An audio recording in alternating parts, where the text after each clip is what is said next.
Falcons wrap up their season Horizon League style in a 3-game set with the Robert Morris Colonials as they pursue a victorious end to the 2025 season, the first under head coach Michelle Gardner. I'm Henry Costco, joined by my broadcast partner, Benjamin Korak. Ben, we had kind of a rough day here on Tuesday. Falcons swept by the Redhawks in the final MAC series of the year. Now we got a little bit of fun here, non-conference 3-game set to wrap up the season.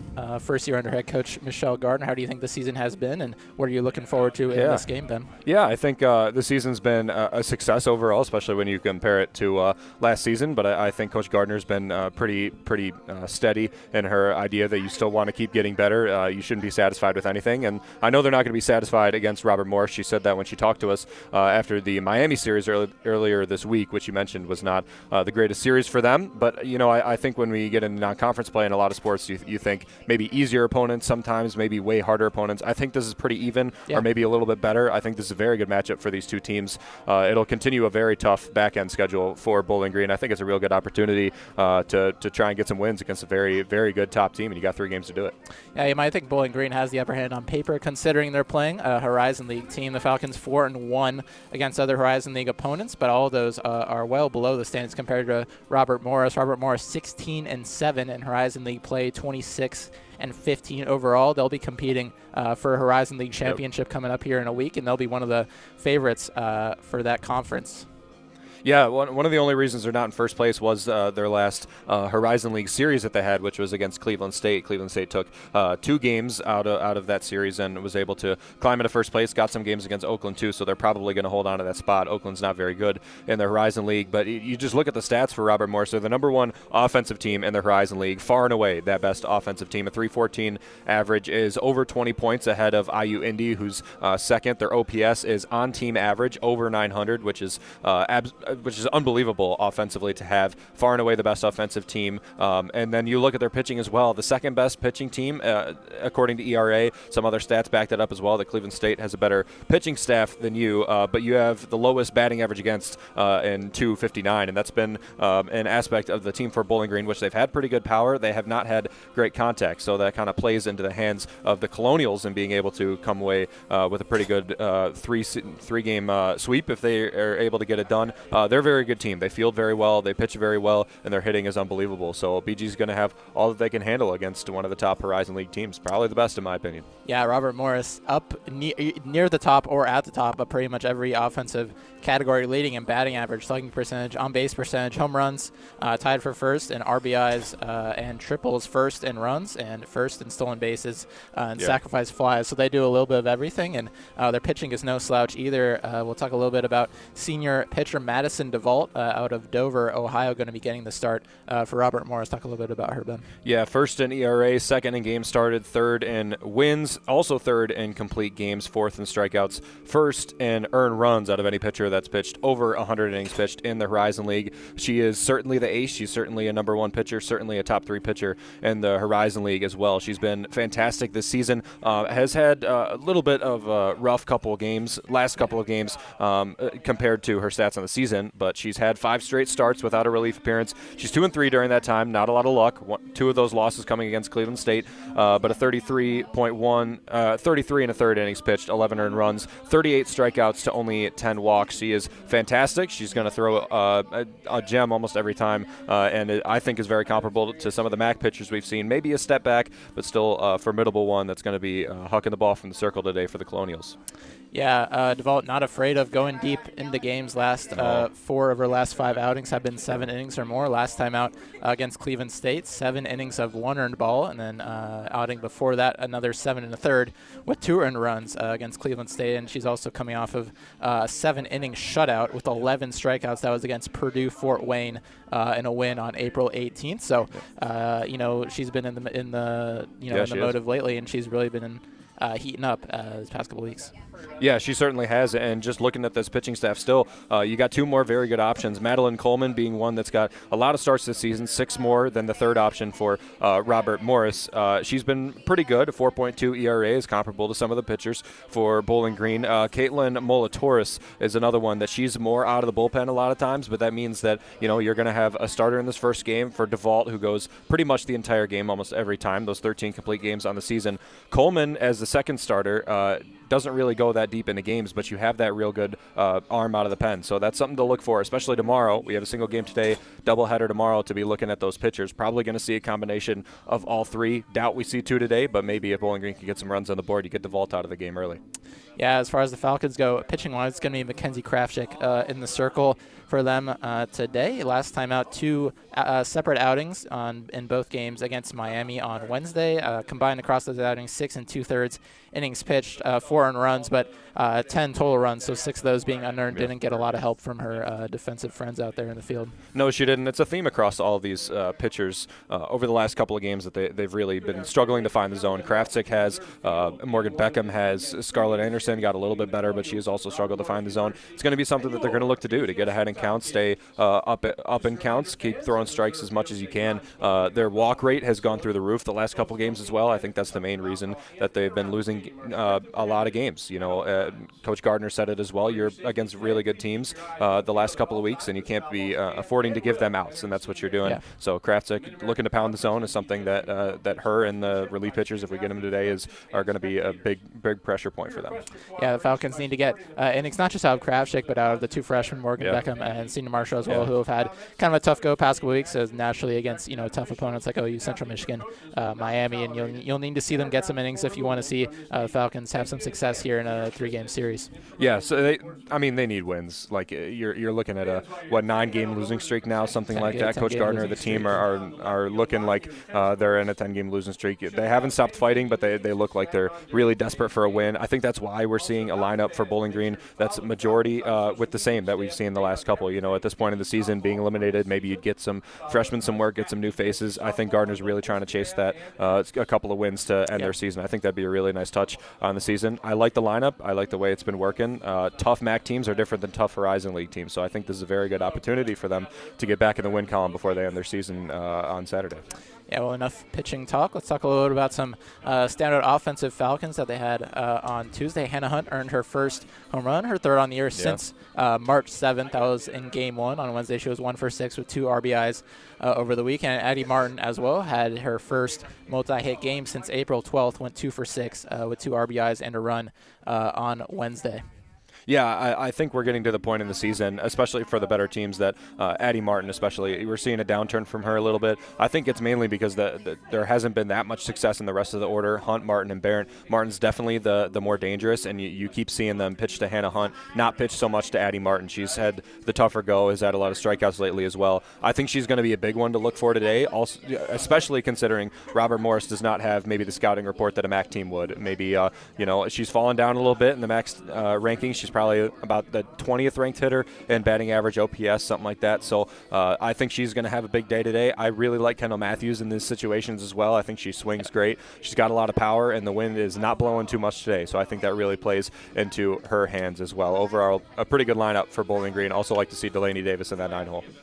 Yeah, as far as Robert Morris, offensively goes, Kaylin Hopp, one of the main leaders for them, sophomore out of Pataskala, Ohio. She's third in the Horizon League in batting average, 6th in on base, 5th in runs scored, 5th in hits, and she's been having a pretty good week, so that's going to be one to watch for Robert Morris. Yeah, she certainly is. There's two more right with her that are arguably better. Courtney Pulich, the number 1 OPS in the Horizon League, 9th in batting average as well, so no slouch there. First in home runs, RBIs, total bases, slugging percentage, also has a very high on base percentage, 10th in the Horizon League, is 7th in stolen bases. There's really nothing that she can't do. She's just outside the top 10 in total hits as well. And then right behind her, Mary Brandt is another one. OPS is 4th in the Horizon League. She's got the 10th best batting average, about 3 or 4 across the board, and the rest of the stats. Also a couple of stolen bases added. One of the better defenders in the Horizon League as well. So that top 3 is a real 1-2-3 punch for Robert Morris. The Colonials are going to utilize a lot of this batting order today, which is mostly,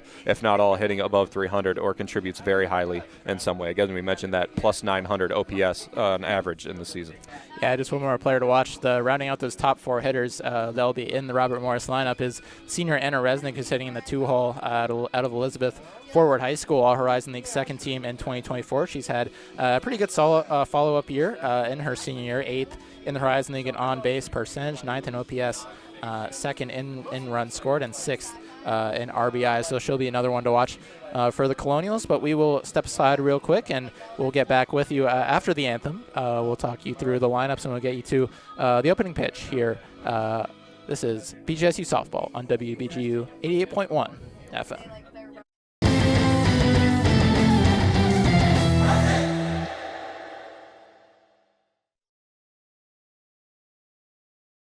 Hey everyone, Falcon Media Sports Director Lucas Kleinmeyer here. You're listening to WBGU 88.1 FM, home of the Falcon Media Sports Network.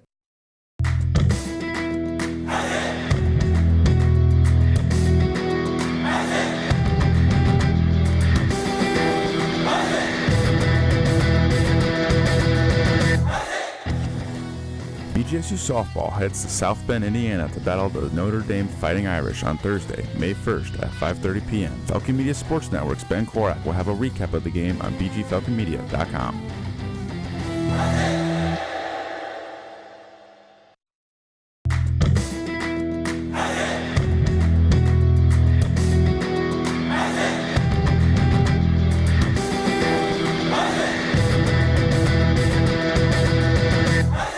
BGSU Baseball plays the annual Fifth Third game against Toledo on Friday, May 2nd. Join Falcon Media Sports Network's Tyler Kavalitz and Chaz McNeil beginning at 6:45 for pregame and 7 p.m. for first pitch on WBGU 88.1 FM.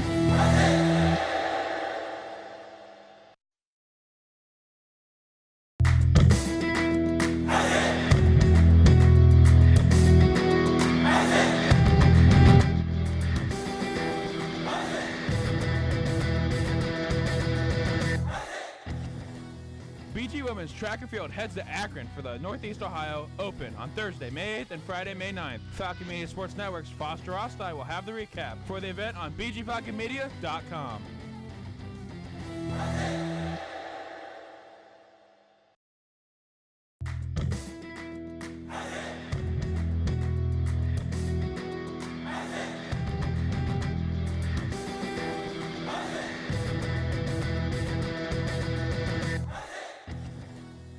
Are you a fan of BG Falcon Media and the Falcon Media Sports Network? You can show your support for BGSU Student Media by donating at the bottom of the page of stories on bgfalconmedia.com.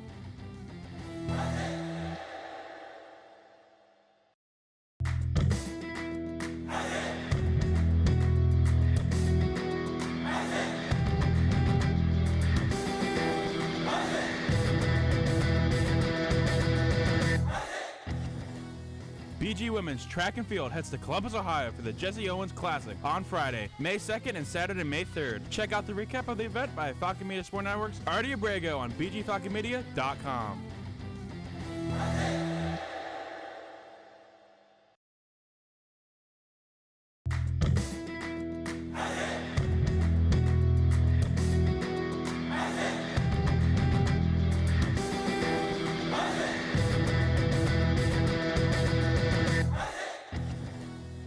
On Saturday, May 3rd, BGSU Softball battles Robert Morris in a doubleheader. Game 1 is slated for 1 p.m. Catch Ben Korak and Henry Costco on the call on Falcon Radio.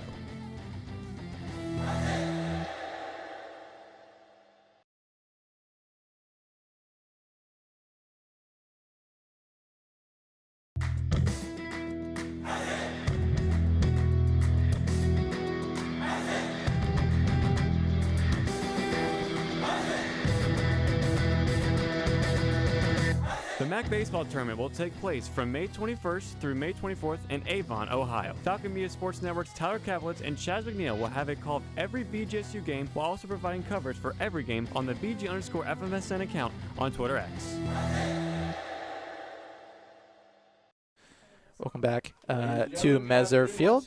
Bowling Green and Robert Morris almost set to go. They're yet to complete their lineups, so we'll go through the lineups while they are. We'll start off with Robert Morris. It'll be Kaylin Hopf leading off, playing the left field position. Anna Resnick hitting second. Courtney Polich hitting third with Mary Brandt in the cleanup spot. It'll be Elena Kautza-Johnny at third base hitting fifth. Jess Matheny hitting sixth with Sequoia Dunlap, Caitlin Jardine, and the catcher Logan Black rounding out the lineup with Madison DeVault in the circle. Ben, would you like to take us through the Bowling Green lineup? I would love to, Henry. Hannah Hunt, Addie Martin, and Taylor Barrett, the top three for Bowling Green, all playing on the infield with Cam Kaufman, the shortstop, batting cleanup today. Kendall Matthews in left field. Peyton Steffes in right. Batting seventh is Ava McKee and catching. Hannah Massaro batting eighth and playing center field. And Delaney Davis, a designated hitter, batting ninth and not playing in the field yet, but a pinch hit scenario we saw against Miami, so we might be able to see that again. Davis is a very good outfielder, so there's certainly that ability to put her out there. And Davis, you might look at that, at the 9-hole, although she is hitting in that 9-hole, she's still hitting 317. Had a pretty good day against Miami in both of those games. Went 3 for 4 with a walk, and she scored a run as well. A little bit of a unique play style down there in the 9-hole. Oh yeah, certainly more of a small ball style that personally I really enjoy watching. Batting in the 9-hole, she has very good strategic value. If you lead off the inning, or Hannah Massaro or Ava McKee gets on with less than 2 outs, you bunt with Delaney Davis, move her over, and then you got Hannah Hunt, Addie Martin, and Taylor Barrett at the top to be able to score that run. You just have to get into second base. Pretty good chance that Hunt, Martin, and Barrett, all hitting above 300, are going to be able to knock her in. So I think it's a very strategic place. I really like that she's able to turn the order back over to the top. And it doesn't hurt either that she's a great defender. And if you want to pinch hit for somebody like Hannah Massaro, Ava McKee later in the game, Davis is a very good outfielder. You can put her in left, shift Matthews to center, and some things unfold from there. I really like the lineup as Bowling Green has it right now. Yeah, talking of hitters hitting over 300, you could pretty much slot pretty much everyone in the Robert Morris lineup into that category. 7 of the 9 Robert Morris hitters hitting over 300. That's going to be a big thing for them, is just depth throughout the lineup and not really giving Mackenzie Kravchuk a break here today. Yeah, for sure. Everybody but Jardine and Black, the bottom 2 in the order. So there really isn't a free out like you see on some teams when you get toward the bottom of the order. Have a couple for Bowling Green depending on how the day goes. But, that top of the order, and by top I mean those first 6, are very formidable. I mean, all of them hitting well above 300, all of them with pretty good power, all of them with pretty good speed. I mean, a very good, well put together, all-around team for Jax Varner for Robert Morris in his 7th season as the head coach of the Colonials. I think they're a very well-rounded team and a very good one at that. We'll take a short break and we'll step back for the anthem. You're listening to BGSU Softball on WBGU 88.1 FM.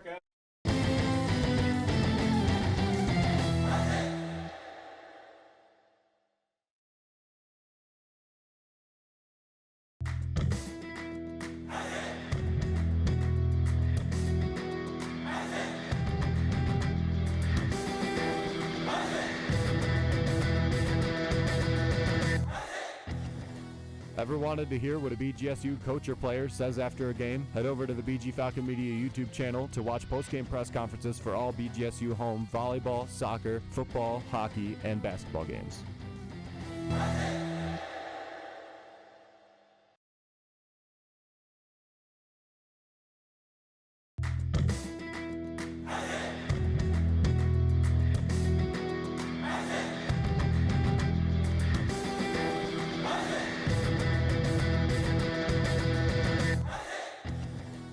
Are you a fan of BG Falcon Media and the Falcon Media Sports Network? You can show your support for BGSU student media by donating at the bottom of the page of stories on bgfalconmedia.com.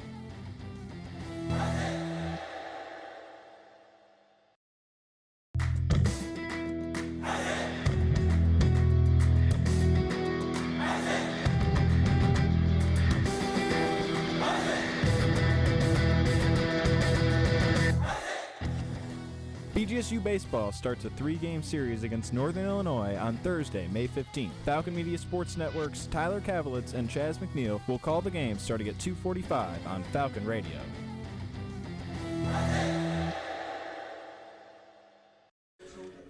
Welcome back to Messer Field, game 1 of 3 here between Robert Morris and Bowling Green. Anthems all set, and we're about to get underway. Ben, maybe walk us through uniforms that we're seeing out there on the field today. Yeah, one of my favorite looks from Bowling Green softball. I don't really think they have a bad one, to be honest, but they're wearing the orange pants, white socks, white jerseys, and most of them wearing white cleats as well, the orange hats if they're wearing them. I think a very clean look. I like it. Softball has the colored pants as opposed to the white jerseys. Actually, BG Baseball wore the same combination the other day. It didn't look right. I think it looks better in softball than it does in baseball. Robert Morris wearing all blue jerseys and pants, red socks, red lettering, white piping, and red stripes on the pants as well, with the blue helmets, and I'm assuming blue caps when they go out to the field, although I don't know yet because they're batting first. I like BGs in this, partial to the white and partial to Bowling Green, so I'm going to choose that, although the all blue and red is a pretty clean look. Yeah, I like the touch, the star above the numbers on the back of those Robert Morris jerseys. That's a cool touch. I always like when they rock the full color in softball, even if it's a dark blue. I think the dark blue and the red and the white is always. And the white piping kind of makes the numbers pop, makes the logo pop. Yeah. None of that Green Bay green jerseys and all gray outside of that stuff. That was rough.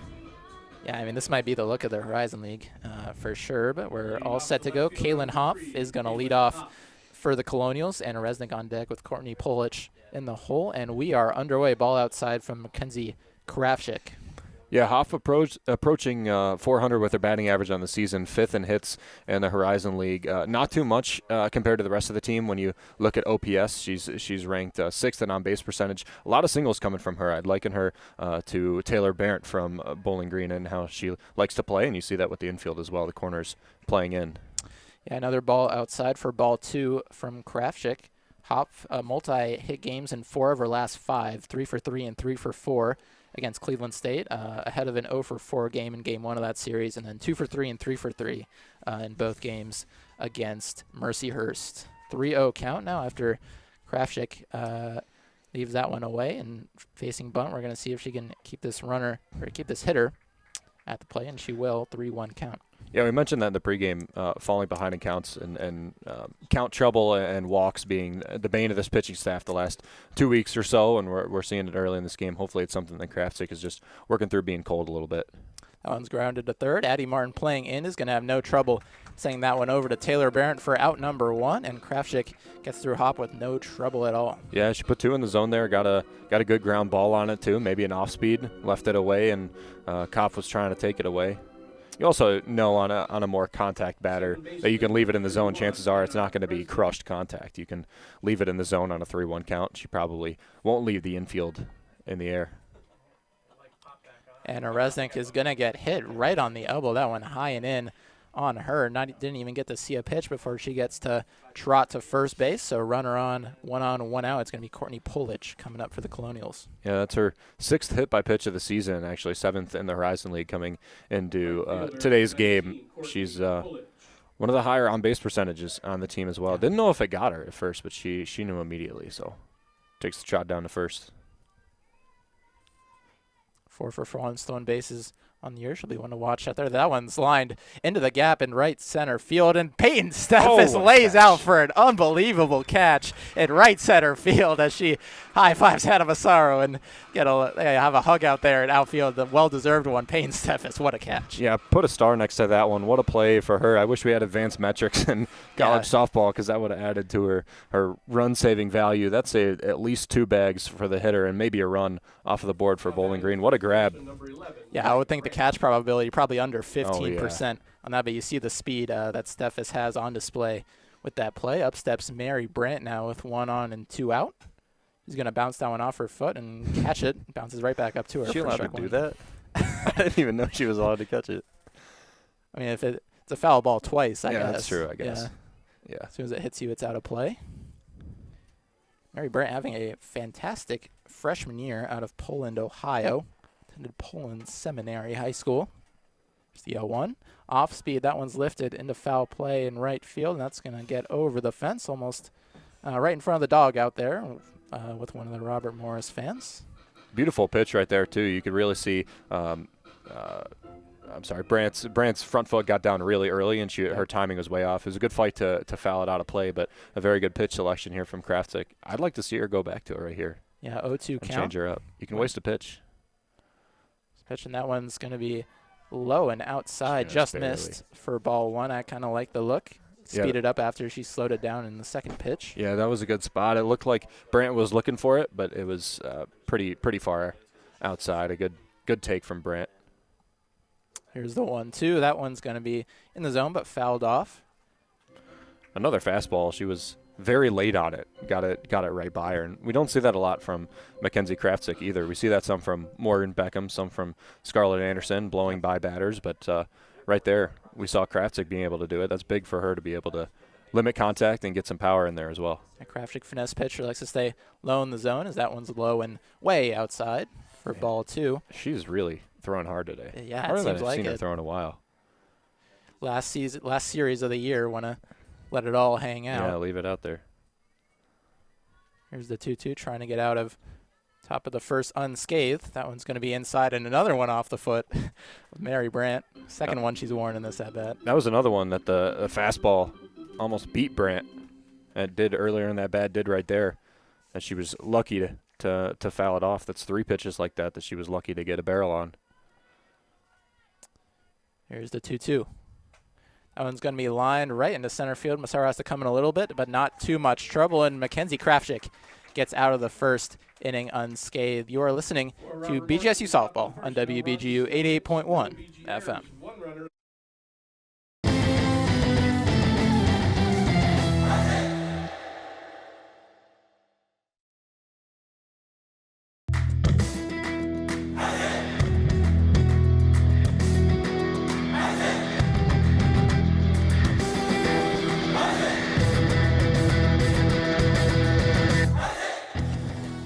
BGSU Softball heads to South Bend, Indiana to battle the Notre Dame Fighting Irish on Thursday, May 1st at 5:30 p.m. Falcon Media Sports Network's Ben Korak will have a recap of the game on bgfalconmedia.com.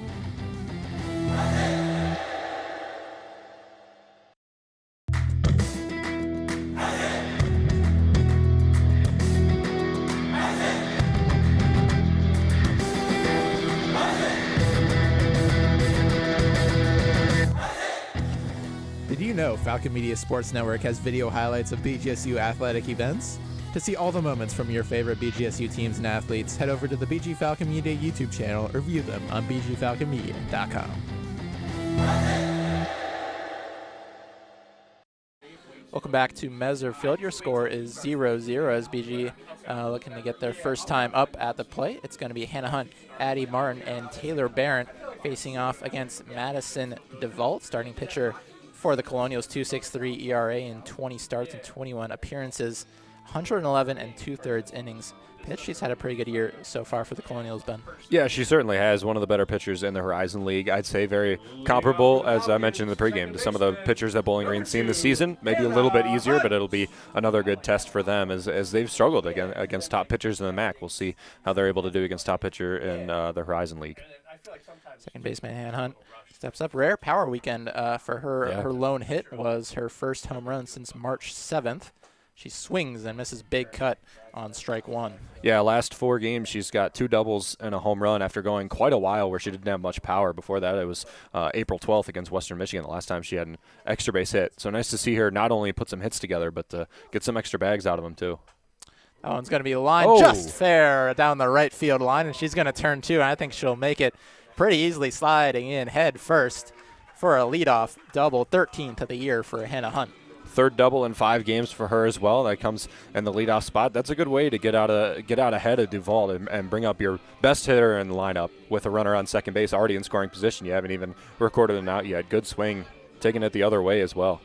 Steps redshirt freshman and the team leader in OPS, Addie Martin, 1.077. That's also 7th best in the MAC. Battle of the 2 Dover natives here. Both attended Dover High School, 2 years apart. Potentially teammates for 2 years there at the high school. That one's high and outside for ball 1. And Martin's kind of been downturning a little as it's gone through the season, but over the last 6 games still she's got 5 hits, so still even a downturn for her is still very good, still well above 300. Swing, still dangerous. Miss, big cut. She's going to go even out the count, 1-1. And she has an affinity for those high fastballs. She just can't really catch up to them. Power hitters tend to like those high pitches because you don't have to elevate as much. You see the depth of the outfield as well. But even just a short stroke will get the run in. It's going to be low and inside in the dirt for ball 2. Falcons pretty used to this high velocity that we're seeing from DeVault. Obviously, Madeline Reeves and Leah Chevrier from Miami gave them a good look of that on Wednesday. Good call. Also, another aspect, Addie Martin struck out in her last 5 games, 6 over that time. That one's grounded right to DeVault at first. She'll make the quick play to first, but Hannah Hunt will move to third. So runner on third with 1 out will bring up Taylor Barron. Yeah, that's not a bad at bat. You advance the runner. You at least got something done. It was certainly a productive out. Now you got a runner on third with one out. And, this is a point where you should expect to get the run in. This is a point last year where they weren't able to get the run in, and this year they've been pretty consistent at being able to get this runner on third and to score. This pitch, that one's going to be in there on the inside corner for strike one. Taylor Barrett, sacrifice fly is in play. Only one of those on the year for her, hitting .309 with a 741 OPS. Yeah, certainly keeps the ball out of the air as much as possible, which doesn't behoove her in this situation. Swing and a miss. Man, good slow off-speed. off speed, yeah. Caught Barron swinging away early, so down 0-2 in the count. This would be a big out for Duvall if she can manage to get 2 outs with the runner on third, take the sacrifice fly out of effect. It'd be big for Bowling Green to get on the board early too, and that's why this at bat is so big. Strike there three, looking nice pitch there on the inside corner. Sends Taylor Barron back to the dugout, and it'll be up to Cameron Kaufman, the shortstop. Yeah, something we're seeing already from Duvall is a lot of speed with her pitching, and it's something Bowling Green struggled with in their earlier goings of a lot of their games against faster pitchers this season, not being able to catch up the first time around, better the second time around, and even better the third time around. But again, being able to get this run in and have a lead in the first couple innings, big, and now you need a knock to do it. As you mentioned, Falcons like to score early on in these games. The problem for them has been scoring late. Cameron Kaufman coming off of a good weekend against Toledo, 4 for 4 in Game 3. I'll take that one for strike one.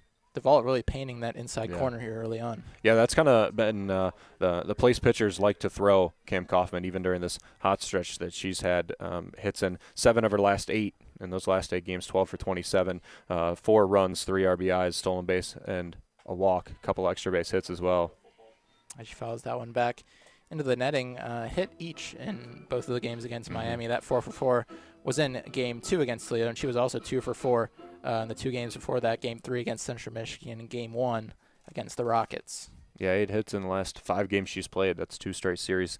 And Matt, kind of late in the season to get heating up, but of course she had the injury. Swing and a miss. DeVault caught her swinging on the outside pitch out of the zone, and Bowling Green will go down scoreless in the bottom half of the first. Ben, we're going to stay right here, and I believe you have some trivia for us here. Yeah, I do. You know, I was looking at today, May 2nd, turns out to be a pretty big day in history going on, and I found a good website that tells you what's going on. We're going to start with the first one, and a very positive one I should say from a while ago. These are trivia questions for you and Artie Abrego, our board operator, as well. So thank you, Artie. He's going to jump on, I believe, as well. In 1945, on May 2nd, the Battle of Berlin ends, which the Soviets stormed the capital of Germany. General Wildling surrenders, and German military surrendered on May 8th, 6 days later. That prompted VE Day. Do you know what VE Day stands for in the United States history? It was a big thing, published on newspapers, and it was just called VE Day. Do you know what it stands for? I don't know. I'm not a big history guy, so I'm not. You're not see, I am a big history guy, so I like this. Does Artie have a guess? I think I have the answer. Do you have the answer? I remember this from my history class. It's Victory in Europe Day. Is oh that my correct? gosh, he got it. What a guy. Artie Abrego knows his history, man. Yeah, Victory in Europe, coined as an American phrase in 1944, before the war even got ended. So it was kind of a predictive thing and a hopeful thing, printed on newspapers and handouts when word of the surrender got to the United States. It was a pretty big thing, VE Day. And then when the United States and the Allies won in Asia, it was VA Day, Victory. Or VA Day, Victory in Asia. That's going to be flown out in the center field, and that's going to be Cameron Kaufman, who comes in there to retire Kautsajani, third baseman, for out number 1 real quickly. And expect those trivia questions, I believe, after every BG half inning. Yep. So stay right here. A little fun thing to do in our last broadcast with softball of the season. Number 36, Jess Matheny. Be even better if Bowling Green's able to come away with a win today. Break the 10-game losing streak. Krafzik looks good so far. Yeah, off to a good start for sure. That one's sent out to center field as well. Massaro barely has to move. And Jess Matheny, the center fielder, retired quickly as well. So two pitches and 2 outs. 2 pitches, 2 outs. Sequoia Dunlap, one of the better names that I've ever heard in covering athletics. Sequoia is just such a sweet. That's just an awesome such first a name. Sweet first name. It's an awesome first name. So great. But a good start here for Kraftsick to be able to do it with limited pitches as well and not get runners on has been her bane over her last couple of games and all year. Yeah, not just an awesome name, but an awesome softball player. 240 average in her freshman year. Plays a fantastic defensive shortstop. Freshman out of Uniontown, Pennsylvania. Attended Uniontown High School. Went 2 for 4 in Game 3 against Cleveland State last weekend. Yeah, she's going to be down 0-2 after she takes that one. Looking on the outside corner. Yeah, she's got 4 hits in her last 8 games started. 3 games started with the hit during that time as well. She's a pretty good player as a shortstop, and you can afford. I believe she's batting she's batting 240 on the season, so one of those 2 players that's batting below 300, but still very effective player. Took the outside fastball, so it's going to be 1-2. Here's the offering from Kraftsick. Outside again, doesn't get Dunlap to swing on that one either. So 6 pitches and 2 outs, and now a 2-2 count against the shortstop for the Colonials. Yeah, Kraftsick has done that a lot this year. Got an 0-2 count and then kind of worked her way up to full. This one's sliced. That one's lined right out to Peyton Steffes in right field, and 2 flyouts and a lineout send the Colonials home real quickly in the top of the second. Kraftsick dealing here in the first 2 innings of this game. We'll take a short break, and we'll be right back. You are listening to BGSU Softball on WBGU 88.1 FM.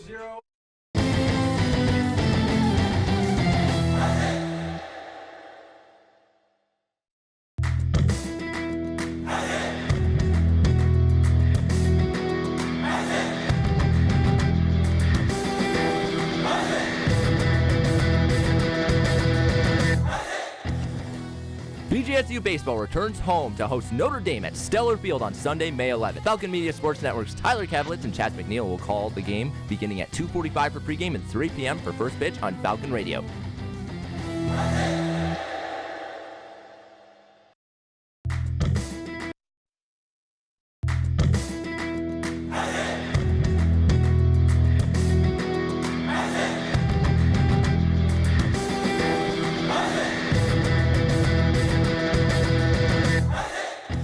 BG Baseball plays the Butler Bulldogs at Stellar Field on Tuesday, May 6th. Tune in to Falcon Media Sports Network's Chaz McNeil and Holden Ruck beginning at 2:45 for pregame and 3 p.m. for the first pitch on Falcon Radio.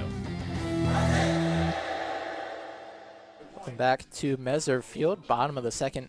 Coming up, it's going to be Kendall Matthews, Peyton Steffes, and Ava McKee. Falcons got a leadoff line drive double from Hannah Hunt, but weren't able to score the run.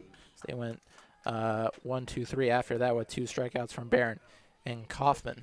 Yeah, good work from Madison Duvall in that first inning to get out of a runner on second and no outs. 2 strikeouts really helps you take care of the batters without them even being able to put the ball in play. Matthews also tends to fall behind in counts. She's up 0-1 right now after a high fastball, but that's certainly something she needs to improve on, is to make sure that she's in beneficial counts and hitters counts, because she rarely gets them. Oh. In there, first strike one. Nice pitch. Again, Duvall dotting that inside corner. You mentioned Matthews has had some strikeout troubles, 37 on the year, up to 21 walks, 3 home runs on the year. It's low for ball 2. That's one that she would have swung at a couple of weeks ago. I think I remember there. She tends to chase low, just like Annie Martin tends to chase high. Surprisingly enough, they both have tremendous power. But now this is a good spot. She's ahead in the count, is what you want her to do. Matthews, a transfer from NJCA side Lakeland College, so it's been a bit of an adjustment for her moving up to the Division I level, but she's progressed and gotten better throughout the year for sure. She takes that one low again. It's going to be 3-1. Yeah, and you expect her to make a jump going into next year as well. In her senior year, she's already played a year of MAC softball, bigger, stronger, and it all works in her favor with timing. And there for strike 2. I think she may have just been taken on that. Yeah. And for the full count. I mean, that looked like a beautiful pitch to turn on. The velocity is there for sure from Madison Duvall. Oh, yeah. That one had a little bit less on it, I think, but it was right over the middle. It's a 3-2, swung on and missed. Matthews going back to the dugout, 38th strikeout of the year and 3rd on the day for Madison Duvall. Yeah, 3 straight, 2 in the to end the first inning, 1 now. I think, you and I both played baseball. I didn't play softball, but you get pretty much one pitch per at bat. I think that one was on the 3-1 count, and she let it go by, and then a very tough pitch to follow it up. And sometimes happens. Pitchers more on the offensive side than the bats are, surprisingly enough. Yeah, sometimes it serves you to be a little bit more aggressive on that 3-1 pitch. Yeah. Yeah, even sometimes on a 3-0, I think they don't swing enough. But taking out a 3-1, if she throws it right down the middle, you're at a full count. Now you're almost at a disadvantage. It's right fielder Peyton Steffes, but she takes that one outside. Count is 1-1. Steffes 0 for on Wednesday against Miami, 0 for 4. She had a very good stretch there at the start of MAC play. It's kind of cooled down lately. She worked her way up to batting 5th in the lineup as well at one point, being rewarded for the success she was having. Only 2 hits in her last 8 games played, 7 games played, I should say. Hitless in 6 of her last 7. Yep. Those 2 hits came against Toledo in Game 3 of that series. Came along with 2 RBIs as well. Couple of strikeouts too, which is something that earlier in the season she wasn't taking that much, swinging away a little bit more. Started the season much more small ball than she's swinging now. She's kind of got away from that a little bit. It's going to be the 2-2 from DeVault. She goes back to that fastball, and she does right on the outside corner, and Peyton Steffes caught looking. 4 straight strikeouts going back to the first for DeVault. Yeah, I mean, that's a perfectly placed pitch. She got it outside. I think Bowling Green's taking a little bit too tight now. You can't be letting strikes go. You can only strike out looking so much before you start to try and swing the bat. Robert Morris is doing that pretty well against Kratzik. We saw a couple of pretty long at-bats in the first inning. The second, not so much, but you got to work her a little bit better. Here's Ava McKee up now, looking to get something going with 2 outs here in the bottom of the second. Your score still 0-0. That one was low for ball 1. McKee's another one that, Ashley Chevalier struggling a little bit. Bounce ground to second. It's going to be an easy play for Resnick there at second, and that'll retire the side. DeVault 1-2-3 with 2 strikeouts in that half of an inning, and we're going to stay right here because we got part 2 of trivia, right? Yeah, after the Falcons hit. So we'll do a little bit of a more upbeat one. I have one that's a little bit more downtrodden. But Marvel released their first movie of the cinematic universe on May 2nd, directed by Jon Favreau. What was the movie and what was the release year? So I think this is one. Artie, I believe, is a big Marvel guy. I think Artie's gonna have. I'll let Henry go first. I think the first in the timeline. I don't know if it's the first that they released, but I know the first in the timeline is Captain America, the first Avenger. I think, and that certainly takes place the deepest. That was like chronologically 2011, maybe 2010. I don't really know the exact year. I think something like that. Yeah. Artie, you choose. Yes. Is that your guess? Is that your guess? That's my guess. Okay. Yeah. Gotcha. It was Iron Man, and it came out in 2008.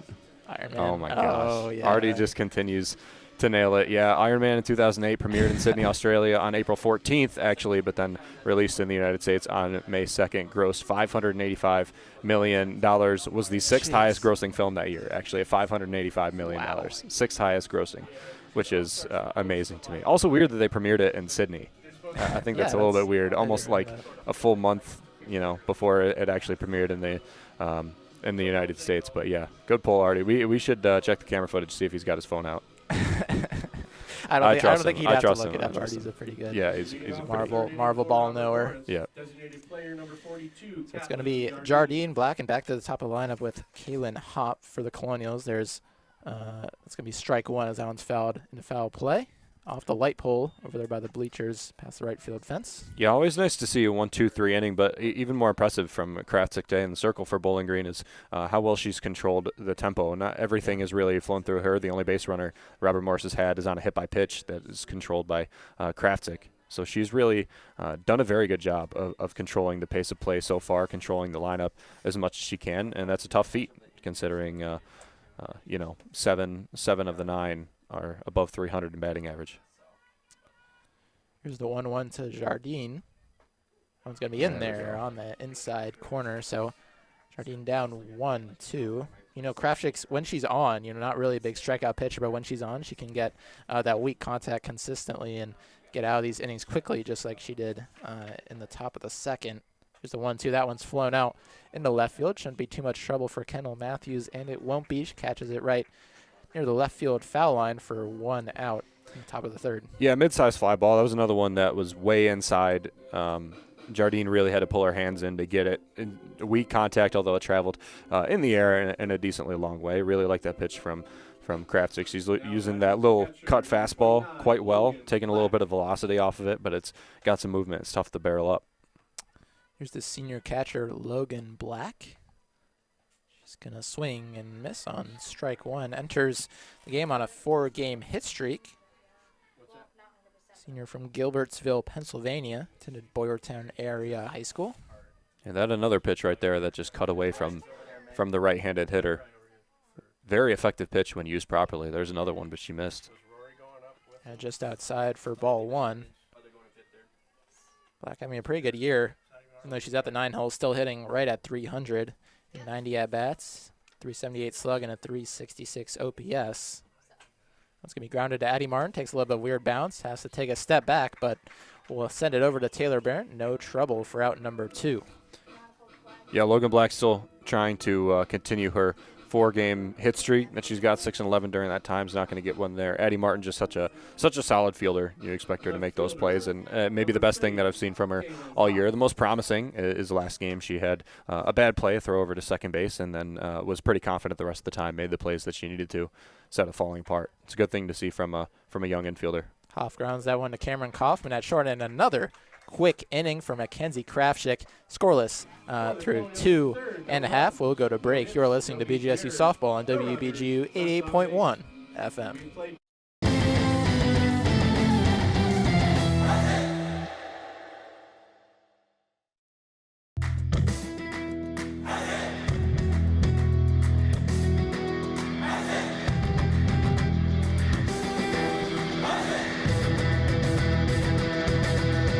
Ever heard of Falcon Media Sports Network's broadcasts on Falcon Radio or WBGU 88.1 FM but don't know where to listen? Well, set down the radio, pick up your phone, and go to bgfalconmedia.com and scroll to the bottom of the page to stream Falcon Radio and WBGU 88.1 FM for all broadcasts.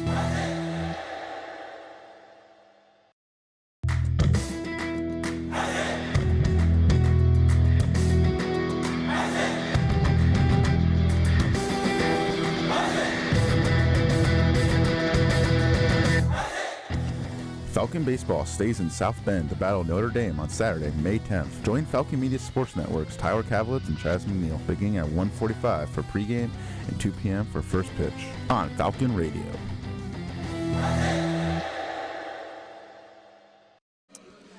Madison DeVault looking to go through her 3rd inning of scoreless work. She's going to have to get through center fielder Hannah Massaro, DP Delana Davis, and then back to the top of the lineup with Hannah Hunt. Center fielder. Yeah, not the hardest task to get through the bottom of the order, but they've got some potential. Hannah Massaro in the last game just climbed back at 200, still trying to finish her season above that 1 for 4 against Miami earlier this week. Takes strike 1. Massaro 1 for 2 in game 2 against the Redhawks. Before that, 0 for 10 in her 3 games, 2 against Toledo, 1 against Miami. But in game 1 against Toledo, she was 1 for 2 with 2 RBIs. I mean, you see even for a struggling batter, her making so many consecutive starts. She started every game since April 11th against Western Michigan. I think that's a testament to how much potential she has. That Gardner's able to keep her in the lineup and willing to allow her to stay in there and keep learning, even though there's some certain growing pains. Yeah, Massaro definitely has a lot of value on the defensive end. Yeah. We talked about that a lot throughout the year. Plays an awesome center field. She's down right now 1-2 in the count. Here's the offering. That one's just outside for ball 2. Yeah, DeVault trying to speed her up there on the 1-2 count. Had the pitch to waste as well. Is still favored in the count at the 2-2. 4 strikeouts already in the first 2 innings for DeVault, and swing and a miss, make it 5. Hannah Massaro goes back to the dugout. Yeah, I mean, she's just cooking with her placement. Her ball placement has been so good this game already. That's why she's got so many strikeouts. We've only had 3 balls put in play through the 7 outs that we've had so far. So it's just we're seeing both pitchers just throwing master classes. Default with the strikeouts.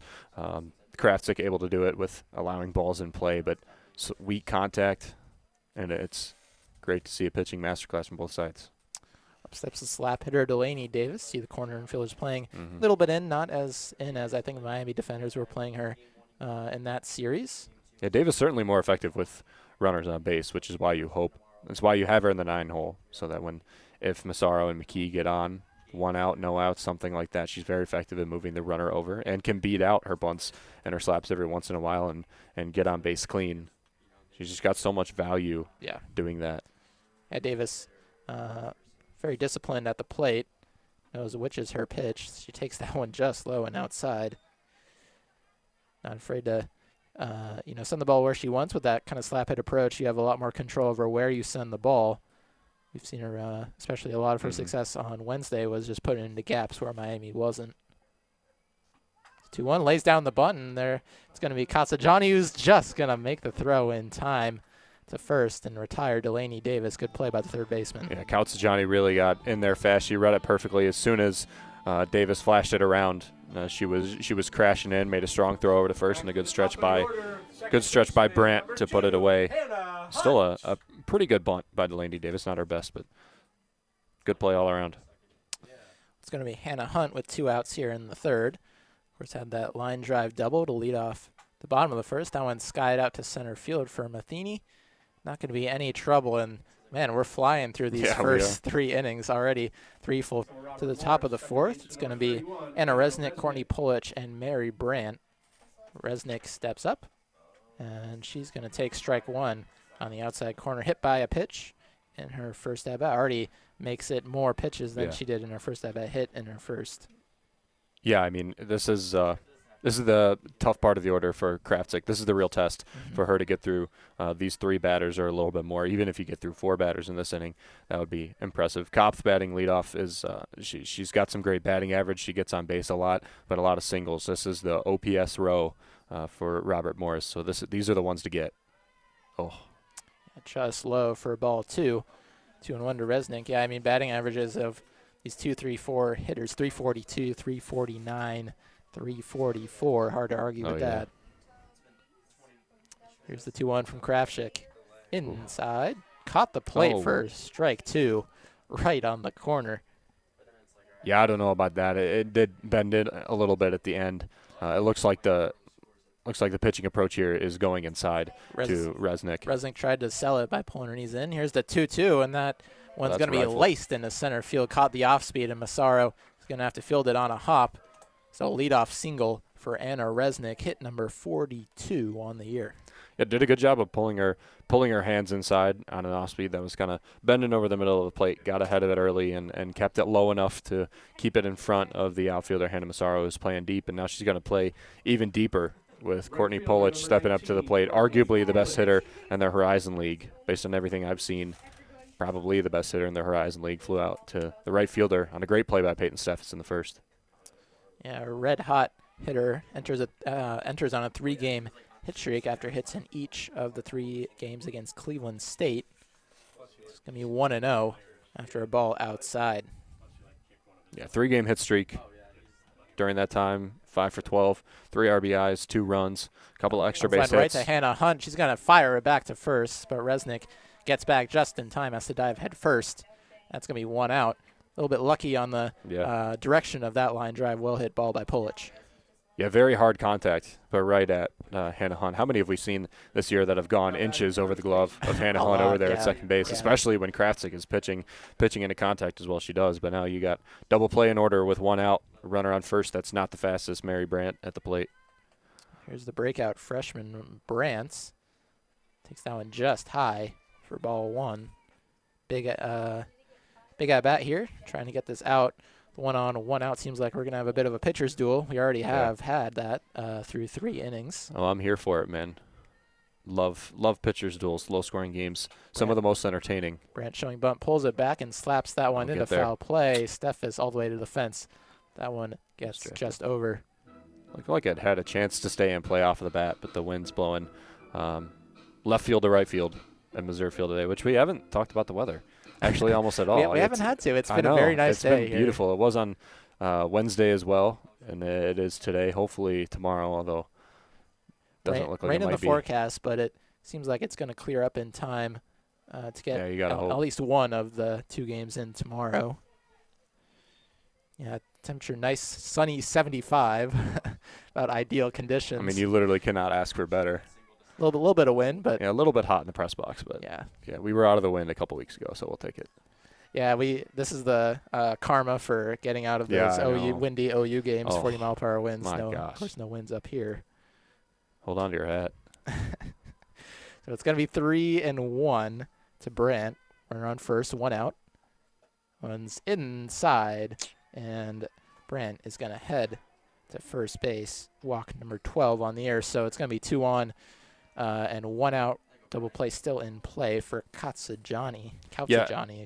I think Kraftic did the right thing there. You don't want to put it over the plate and let her really tank one. Mary Brandt is still a very dangerous hitter. I'd rather pitch to Elena Kautzajani. You still have the double play in order and not too much of a threat with the runner on second base. Not the fastest. Resnick isn't. Ball 1, McKee has to hop up as you see Martin and Barrett crashing down, maybe expecting a little bit of an alert on the bunt. Yeah, you saw our show bunt there. I think that's because Resnick at second base isn't the fastest. You wanna move her over. You do got an out to give technically, and hope for a hit from Matheny to go after. Ground ball to third, and Addie Martin is going to field it, but it's going to be fielded in foul play. Looks like they would have gotten the out at third, but it's going to be a strike instead. Yeah, she could have toe tapped the line. She might have been able to make that play, but. Nothing hurt, nothing lost. Would have just traded the out anyway. Elena Kautzajani, long time. Robert Morris, Colonial senior, 554 career at-bats going in. This is their 555th. Impressive number. Yeah, you saw her show bunt there and then pull it back. Kraftic lands a fastball. It's a 1-2 count now. So the bunt is pretty much taken away. The corners can play normal depth. Although she still can get it down if she wants. Junior pitcher up in the count. That one's fouled back, 1-2. Kraftic been stellar at getting out of these jams all year. It's kind of been her bread and butter. Get in the jam and get out of it and get out of the inning. Yeah, she's done a very good job at that this season. Like to see her not get into jams, obviously. But if you are going to get in, she's one to trust to get you out of it. And she's been... Since those first couple of batters, she's been efficient in her counts and been very confident. On high and outside for ball 2. Here's the 2-2 offering. That one skied high and a little bit of a gap into foul play, and no one's going to be able to get there. Steffes running right into the tarp.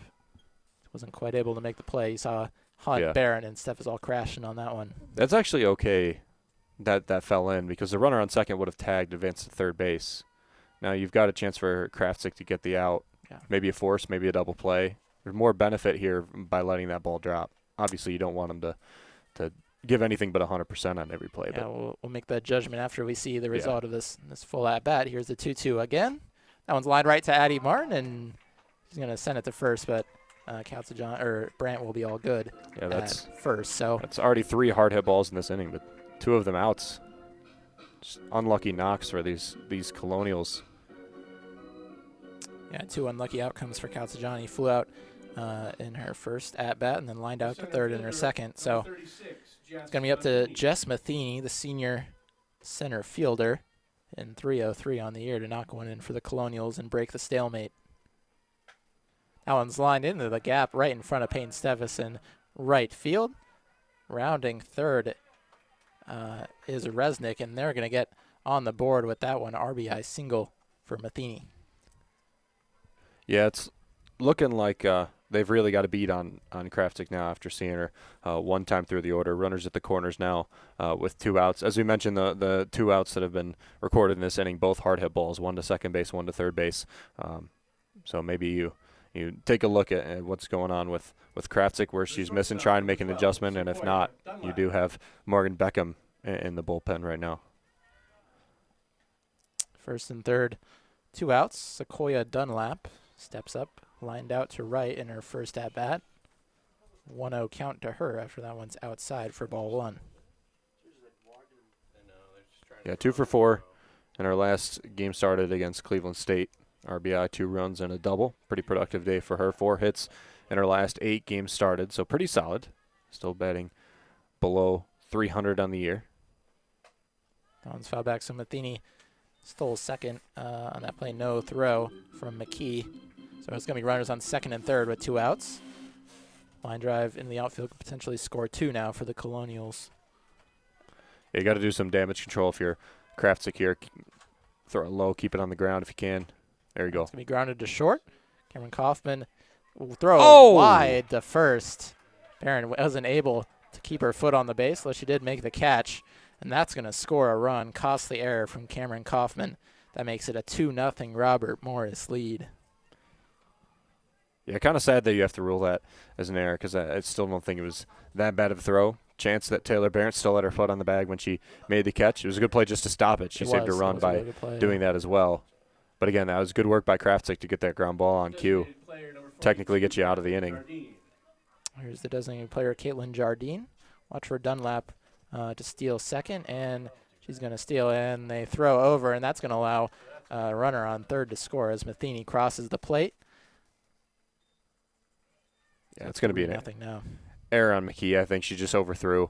Hannah Hunt and Cam Kaufman don't know exactly where she was intending, but she overthrew both of them into center field. So runner on second and 2 outs now. 3-run inning for the Falcons after Kraftsick was pretty good through the first 3. Here's the 0-1. That one's going to be outside for ball 1. You know, that's kind of a moral dilemma in that case of whether you want to throw over to second. Yeah. We've seen that kind of past couple weeks where that hasn't really gone the Falcons' way when they do decide to throw over, especially all the way. Strikes them again in this case. It's going to be a little weak line drive foul for strike 2. Yeah, it's a 50-50 decision, in my opinion. You know, if you are able to get the runner, it gets you out of the inning.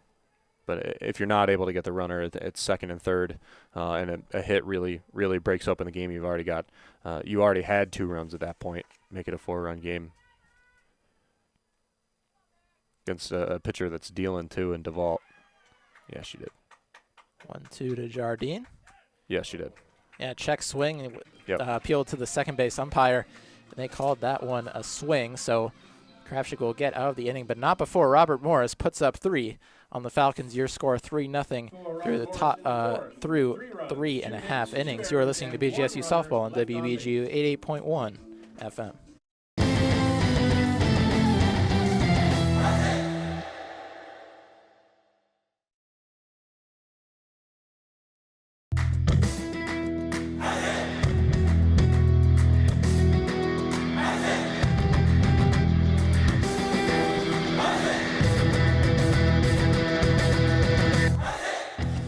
Looking for a BG Athletics discussion show? Check out The Swoop, where a rotating cast of Falcon Media Sports Network co-hosts talk everything BGSU athletics. New episodes are available every Tuesday at 6 p.m. on the BG Falcon Media YouTube channel.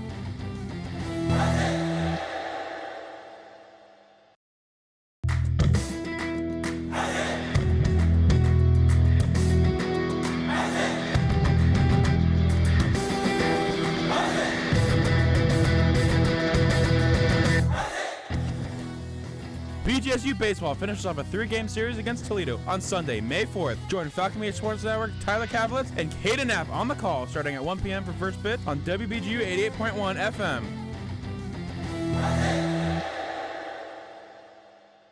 Back to Messer Field. Your score 3-0. Robert Morris leads Bowling Green as we head to the bottom of the 4th. It's going to be Addie Martin, Taylor Barron, and Cameron Kaufman coming up in this half of an inning.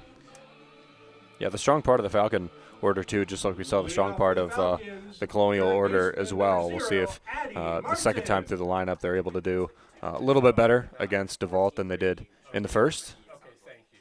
DeVault was kind of dealing. She's got 5 strikeouts already. That one's low for ball 1. Definitely the meat of the order for Bowling Green. Yeah, Eddie Martin, even though a strikeout in each of her last 5 games, still a very dangerous hitter. Also has a home run during that time, a solo shot. And with the limited wind that we have at Missouri Field today, that's always a probability. You know, even just extra base hits with Taylor Barrett batting behind you, contact hitter will hopefully be able to get you in. You left a runner on in the first. That one's inside for ball 3. 3-0 is the count. Martin 7th in the MAC in OPS, 4th most home runs of any player. I think she'll be in conversations for that All-MAC first team spot for sure. Oh, yeah. 3-0, that one's in there for strike 1. You know, even a chance she's in conversations for Horizon League Pitcher of the Year. Right now, number 1 in ERA, depending on how things finish. She does well in the tournament, which I don't know if that factors in for the Horizon League. She's very good. Attacking Addie Martin here, even after falling down 3-0 in the count. Fouls that one back. It's going to be a full count. Big opportunity here for the Falcons in the middle of the order to get some runs back. 3-run deficit. That one's flown into the gap and right center field. Just has to move over a little bit. Polich will make the play, so 1 down here in the inning. Yeah, chased a low pitch there. I think a fastball. Tried to golf it out. Just couldn't get enough loft on it. Still struck it pretty good, but just trying to get it out as deep as possible. And right fielder there, obviously. That's going to be inside. Almost hit Taylor Barrett. Ball 1. A lot of throwing inside from both of these pitchers today. Kraftzig's done it a good bit. DeVault's done it as well. She's had a lot of strikeout success inside to right-handers and away from left-handers as well. It's the kind of side of the plate that she lives. Going to second, Resnick going to make the easy play. Flip over to Brandt for out number 2. So DeVault getting through this these second and third hitters in the Falcon lineup without any trouble. Yeah, the next 3 batters as well struck out in either the first or the second inning. So you're looking for them to just have better at-bats. Maybe third time through the lineup you start to worry. But, you know, we're getting – it hasn't been that long. It's only been about an hour, and we're almost through 4 complete innings. Falcons hitless in the last 11 at-bats. Only hit came in the first at-bat of the game for the Falcons. That was Hannah Hunt who hit that double the first. Yeah, she was. Yeah, you left on base too. That's 3-1 ball game that you left on the table there in the first, able to jump out to an early lead, give Kraftzig some breathing room. Kraftzig's got bottom 1 and then top when it comes to the top of the 5th inning, in and out. So still some work to be done. One offering was high for ball 1. That one's ripped into the gap in right center field. Kaufman's going to round first and head for 2.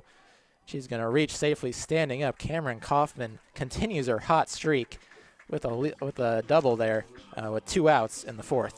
Yeah, she's really a machine for doubles. She's not a registered hitter yet, but she's hitting probably above 280 at this point. 9 doubles on the year, 7 before she got injured. So she's cooled up a little bit, has had a couple in her last couple games, a couple of RBIs as well. Comes with 2 outs, but still a double's a double, and now you're 1 rip away from getting on the board for the first time today. Yeah, that makes it 8 hits in 8 of her last 9 games. Of course, she had that injury heading into conference play. Missed a little bit of conference play before she returned into Calb for the NIU series. That one gets past Black at home play, and that's going to let Kaufman reach. That's going to be a wild pitch on DeVault, I believe. Yeah, and a good jump on that by Kaufman. Looked like DeVault just missed her spot way away. Black was set up middle away, and it was way low and inside. So just slipped, just threw it away, gave Kaufman a bag. Still need a knock to get her in, though. With 2 outs there, you take the ground ball and the fly ball out of the equation. Yeah, any hit will do for Kendall Matthews if it's probably out of the infield. So it's 1-1 is the count. Here's the offering from DeVault. Swing and a miss for strike 2. She's up in the count. That was certainly a pitch to go get. She had a couple in her first at-bat. Had a 3-1 pitch that she didn't take a cut on, struck out on another pretty good one. You saw one right there. DeVault's leaving it in there for her. Not that one, though. That one's just off the outside corner. Good take by Matthews. Continues to see DeVault, again, struck out in her first at-bat, but got to a full count before she did. Runner on third, 2 outs. Score 3-0. Robert Morris leads. Matthews looking for the Falcons' third hit of the game. That one's going to be called strike 3 on the inside corner. Strikeout number 6 on the day for Madison DeVault. And she's through 4 without allowing a Falcon run. So we're still 3-0. Yeah. Very, very good pitch on the inside there. Very, very impressive stuff by DeVault and what she's been able to do to get today. Bottom one, then top for Robert Morris when it comes back up. Got another trivia question at the end of the 4th inning here. This is a baseball-related one. 1939, on May 2nd, New York Yankee sat out his first game after 2,130 consecutive games played. That's 2,130 consecutive games played. Who was the player and who was the opponent that he did it against? The player is the main one, a New York Yankee in 1939. That was Mr. Lou Gehrig, I believe. You believe? Artie, you got a guess? I knew something happened. I was looking at all their fielders, and they were all the same. I don't think Artie Abrego doesn't have a guess. Yes, it was Lou Gehrig. He did it against my own Detroit Tigers. That's pretty sad. Historic Briggs Stadium in Detroit, no longer open. It was Briggs, then Tiger Stadium, then Comerica Park. The Yankees won 22-2 without Lou Gehrig in the lineup. He played 14 years without missing a game. 11 of those 17 years with over 154 games played, which was the league number at that time, 154. Hit above 300 every year, but 1 of those 11 years with over 154 games played. Played only 8 games in 1939, and those were his last 8 games of baseball. Actually, Lou Gehrig, a great player, a great figure in the baseball world. Was that his first game of, 2,130 straight games. Could you imagine? One of the greats. Oh, yeah. Sure, that iconic retirement speech that he had is probably one of my favorites. Consider myself luckiest man, face of the earth. Yeah, great American message. 1-0 count to the catcher Logan Black, 9-hole hitter for the Colonials. That one's going to be inside for ball 2. Kenzie Krafchick looking to settle in after, again, her defense didn't do her many favors. 3 runs in the top of the 4th for the Colonials on 2 errors and 2 hits. Yeah, we'll see how she does when it comes back to the top of the order and one batter. Getting this out will be a big one, but the top of the order laced her all around the field. A couple of line drive outs, a couple of singles, a walk in there as well. Some errors prolonged the inning a little bit, but some pretty hard hit contact. We'll see how Krafchick responds to that top of the order. Here's the 2-1. It's in there for strike 2. Caught Black looking on that one, so 2-2. It's a good pitch, off-speed high. See what she goes back to. She's had success on the inside part of the plate. Outside for ball misses. 3. Yeah, missed it a little bit too far outside, I think, for her liking. Yeah. Seems like her go-to pitch normally is or go-to strikeout pitch is that outside fastball. She's just missing it today. Got to pay off. One's grounded foul. Still full count to Black. So bring up the top of the order. After Black is done hitting, it'll be Hopf on deck with Resnick in the hole. Yeah, Black just chased that inside pitch there. Those were Krafchick went inside, out of the zone. See if she tries to go back in the zone here. See what she does on the 3-2. That one's skied into foul play. Is there going to be a play on it? No, there will not be. Again, over the fence there as the 3 Falcons collapse on it, but don't find it. We're going to step aside real quick for station identification. Hey everyone, Falcon Media Sports Director Lucas Kleinmeyer here. You're listening to WBGU 88.1 FM, home of the Falcon Media Sports Network. Here's the 3-2. That one's skied deep into left field. Kendall Matthews comes in a little bit, and that'll be out number 1. Black puts up a good at-bat, but ultimately ends in an out. I love that pitching approach from Mackenzie Krafchick, going outside to foul that ball away and then busting her back inside, trying to caught her up and in. Very, very much got weak contact on it, lofted it up to the left fielder Matthews, who made a Made a routine play on it. It was a good pitch, good approach from Kraftsick. Ooh. That one up and in on the leadoff hitter, Kaylin Hopf. 2 groundouts for her. Grounded out to third in the first, grounded out to short in the third. She was another one. That ground ball to short that she had. Pretty well hit ball. In there for strike 1. Great pitch on the outside corner by Kraftsick. Last batter, Logan Black flying out. Might have been a good confidence batter to get. You had a long at bat. You worked all the way in. You got the out with some very well executed pitches. That one's grounded up the middle. Kaufman just out of her reach, under her glove, and that one's going to be into center field for a single for Kaylin Hoff. She doesn't go hitless very often. Only hitless in 1 of her last 9 games. Make that 1 of her last 10 with that single. Yeah, good rip. Kept it up the middle, just past Kraftsick, just out of the reach of Cam Kaufman, who was ranging over second base to try and nab the ball. I think even if she got there, would have beat it out to first base. So just a good swing, good place ball. There's the second baseman, Resnick, up. Singled in her last at-bat in the 4th. That began the onslaught of 3 runs allowed by Kraftsick in that frame. Yeah, Resnick, Polic, and Brandt, very dangerous. Very dangerous hitters at this point in the lineup. The 3 hard single, a hard line drive to second base that was an out, and then a walk the last time in the 4th inning, and then followed by a line drive, hard line drive down the third base line out. Kraftsick down 2-0. Here's the offering. That one's going to be grounded to third. Martin's going to field it in foul play. That was such a smart play. Yeah, make sure that one doesn't stay in fair play. Great. Absolutely gorgeous play. To understand that the runner on first was going to be very safe at second. She had the longest throw on the infield to try and get that over the first. High IQ third baseman. As only a redshirt freshman. And coming into this year playing very little games at the college level. So here's the 2-1. That one's lined past Hannah Hunt into the right field outfield, and Steffes will send that one to second. So back-to-back singles here at the top of the lineup for the Colonials. Yeah. It's going to be 2 on, 1 out again here in this frame. Again, nice strong contact by Robert Morris. Being able to keep it head higher or lower is very effective, especially when you place the ball that well. You know, they have a decent amount of power this season. That's not their forte. Bowling Green lifts the ball a lot. Miami earlier in the week likes to lift the ball a lot.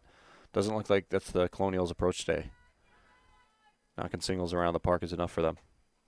Polic skies that one high just in the beginning of the outfield, and Hunt will field that one right in front of the BG logo for 2 outs. Big out for Kraftsick. Yeah. 2 on, 2 out is a lot different than 2 on, 1 out. Yeah, that's the most dangerous hitter, and you got her 3 times already in this game. Mary Brandt walked in the 4th inning, flew out to the center fielder in the 1st. This will be a big out to get 2, come away with this inning with no runs given up if she can do it. Brandt, the first baseman, takes the first pitch low and inside. She's had 2 tough at-bats against Kraftsick. 6 pitches in her first at-bat. That was a fly out to center, and then 6 total in the 4th in her walk as well. It's going to be high for ball 2. So 2-0. Brandt had a 8-game started hit streak from April 13th to the 27th. Broke it about a week ago. Exactly 1 hit per game. No more, no less. Going sky deep into right field. Steffes going way back, and that one is gone. Brandt sends that one just west of the right field foul pole, and Mary Brandt has her 10th home run of the year, and that one breaks it wide open for Robert Morris. 6-0 is their lead here in the top of the 5th.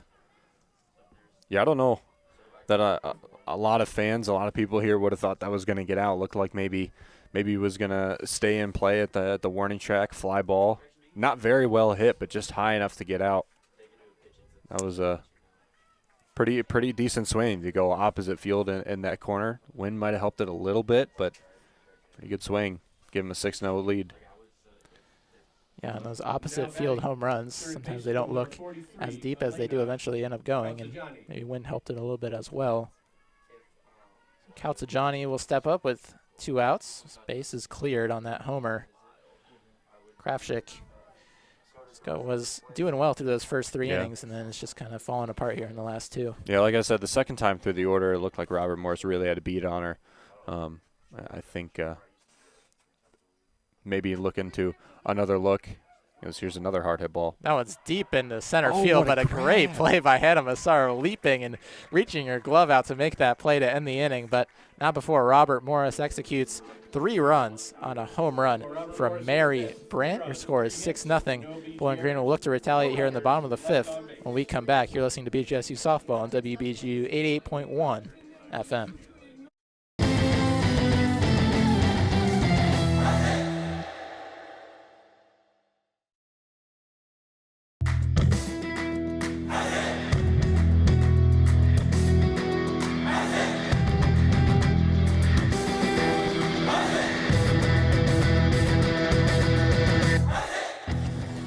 BG Baseball heads north up the I-75 to take on the Toledo Rockets on Tuesday, May 13th. Falcon Media Sports Network's Chaz McNeil will guide listeners through the action starting at 2:45 p.m. on WBGU 88.1 FM.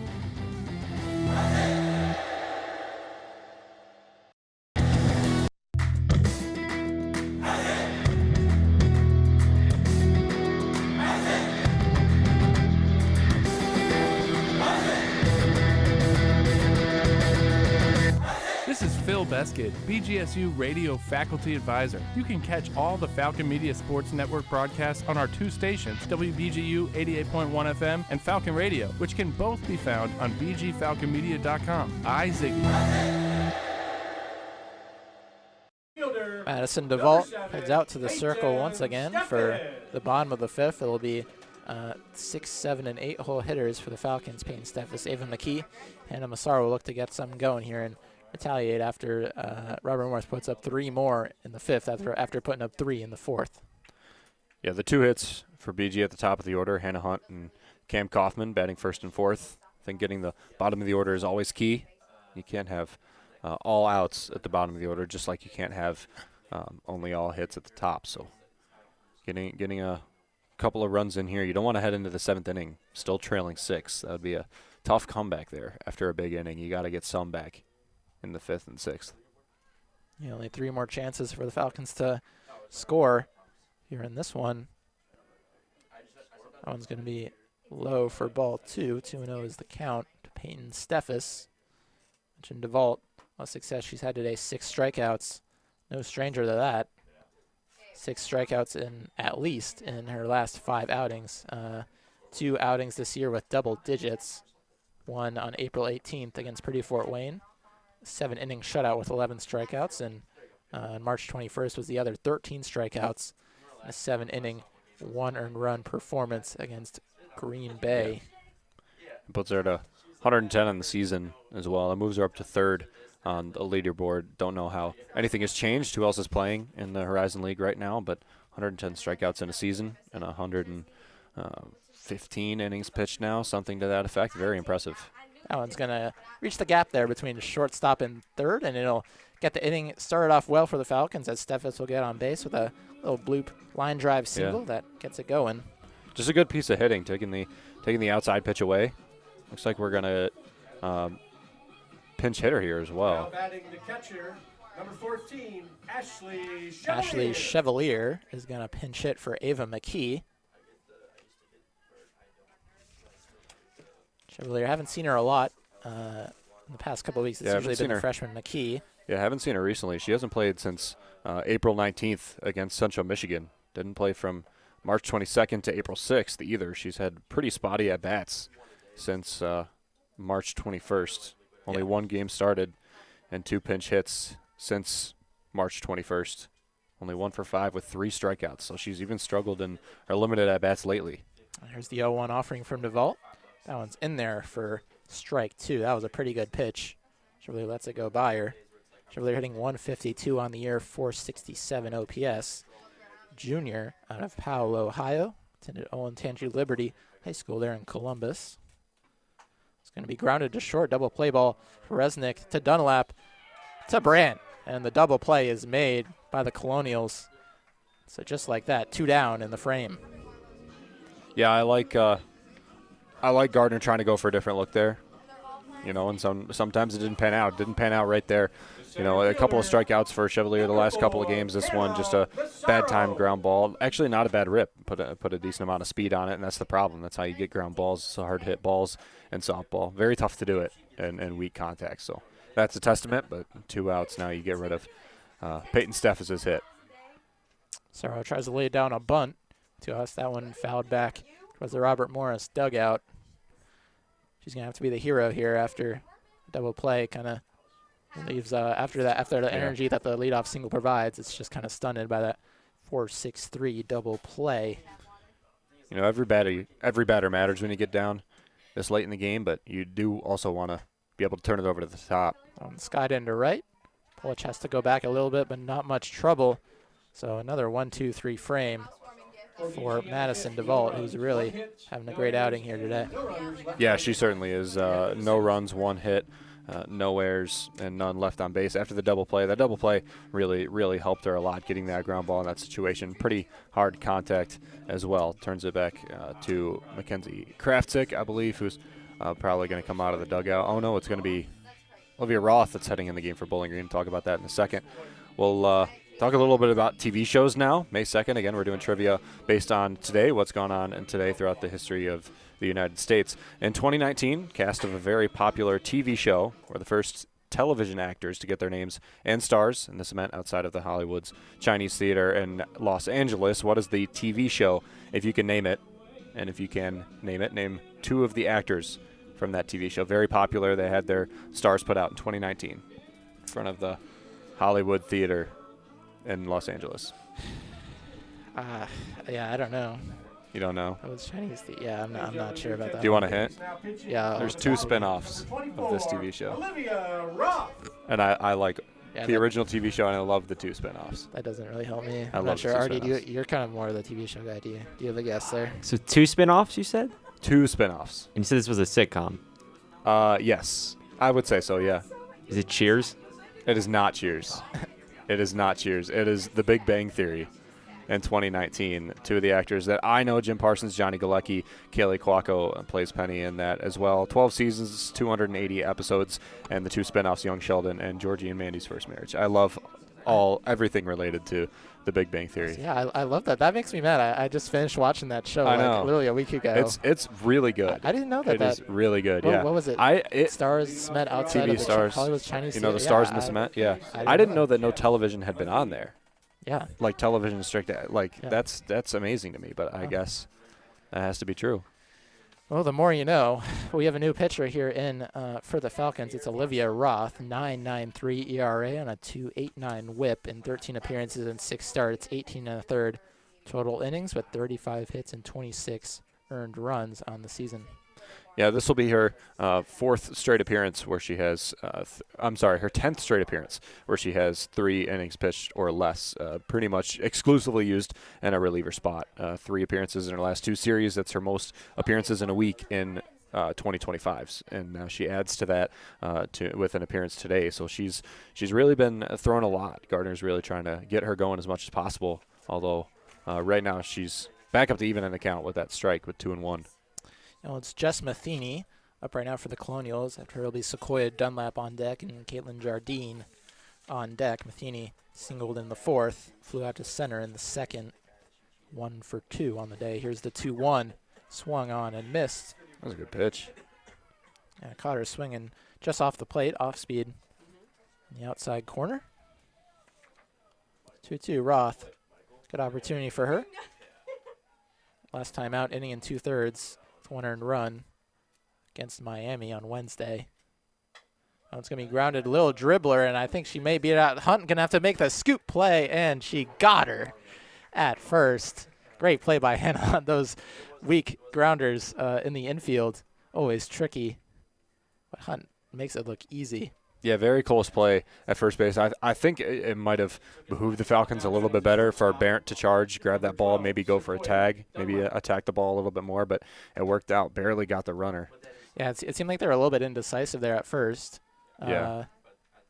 Between Hunt and Barrett, who was going to go for it, but ultimately decided on Hunt, and it worked out. It worked out. They in their got the out. favor. Yeah, so first out big for Olivia Roth. It's going to bring up Sequoia Dunlap. reached on E6 in her last at bat in the fourth. Yeah, 4 hits in her last 8 games started. Not the greatest, still batting below 250 on the season. Redshirt freshman out of Uniontown. Didn't play last year. Pretty impactful player this year, although one of the lesser hitters in the lineup, still impacting the game in a variety of ways. That one's going to hit Dunlap on the leg. A wild pitch there from Roth. Puts Dunlap on first with a hit by pitch. Second of the game for the Falcons. First since the second at bat of the game. Resnick got hit in the first. So it's going to be 1 on, 1 out. I think they're going to make a little bit of a change.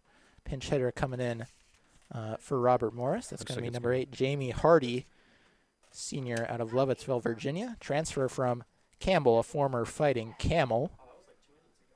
Actually has pitched a decent amount this season as well, as pitched and hit in her last couple of years playing with Robert Morris, the Virginia native. 2 for her last 10 at-bats, an RBI, and a double. So not too much experience, but, you know, we're at the non-conference games for them. They're looking toward the playoffs now. These games mean a little bit less to Robert Morris than they do to Bowling Green, so understandably getting some work in for players that might be coming in pinch-hitting roles when you get to the Horizon League tournament. And number's not too much lower than Jardine, who she came in for, 250, average 732 OPS. Here's the offering. That one's in there for strike 1. 1 on, 1 out. Your score is 6-0. Robert Morris leads Bowling Green here in the top of the 6th. Mm-hmm. Yeah, definitely the number 1 option as well, coming off the bench for Robert Morris. 250 average, as you mentioned, through 23 games played, 13 starts. That's the most games played and starts of any bench player for Robert Morris by quite a large margin. So I'm assuming that Jax Varner, the head coach for Robert Morris, in his 7th season, is looking to get some work in for some of those bench. Maybe even try and rotate her in the field as well. See who he's gonna start with when the Horizon League tournament comes around. That one fouled back. Jamie Hardy, not to be confused with Jamie Vardy, Tim Leicester City striker. That one's lined deep into left center field, and that one's going to get down. Massaro's going to have to send it into Kaufman, and that one's going to send Dunlap to third. So Hardy, long single, puts her on first. Runners on the corners, 1 out. Pinch hit, works out for Robert Morris head coach Jax Varner. Yeah, that swing might get you in the lineup. She really put everything into that ball, got it to the warning track. Pissarro, who's been great in center field, didn't have a play on it in the air, had to play it off the fence and flash her glove up and try and fake out the runner. Maybe worked, held her to third base, so nothing really hurt there, but 1 out. Double play certainly in order. You see middle infield back. Yep. Corners have to be conservative with how they're playing as well, and we might see a steal here. That's a aspect where Bowling Green struggled. Black showed bunt, pulled it back. Roth fields the ground ball right to her, so that one gets an easy out. 2 down. The runner moves up to second, but 2 down. I think they'll take the trade-off any day of the week. Confident play by Roth, too. Doesn't get too much playing time, but knew exactly what to do and not try and force the double play to make sure that the runner is looked back to third base and make sure you get the out at first. Well, here's the 2024 All-Horizon League freshman team member, Keelan Hopf, in the leadoff spot for the Colonials. Up here with runners on second and third with 2 outs, singled in the 5th to get things started on the 5th. That led to that 3-run homer by Mary Brand. Yeah. I'm sure they're happy with her in this spot, considering very much a singles hitter, and all you really need is a single to get at least 1 run in. It's kind of the spot for her. That one swung on into foul play. Matthews not quite able to reach it too far in front of her. It's going to be strike 1. 1-1 is the count. So now if you're Olivia Roth, you know that you can't pitch around her because you have more dangerous hitters behind. Yeah. That might knock in more runs, but you also can't be leaving free pitches in the zone because you have to limit the amount of grass that is reached by Kalen Hoff. 1-1 offering from Roth. One's just outside for ball 2. Good take from Hopf. It was a good pitch, too, just missed outside. Your locations really matter. If you're Hoff, you just want to get something close and try and knock it in the outfield. You don't want to do too much because you have a 6-0 lead. There's no reason really to try and knock the ball out of the park, obviously.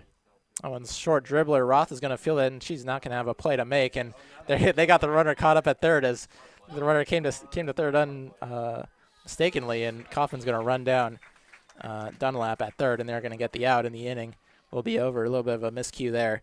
Hardy shouldn't have gone over to third, and Dunlap got caught up in between bases. So Roth gets out the inning unscathed, and we'll take a break, heading to the bottom of the sixth. You're listening to BGSU Softball on WBGU 88.1 FM.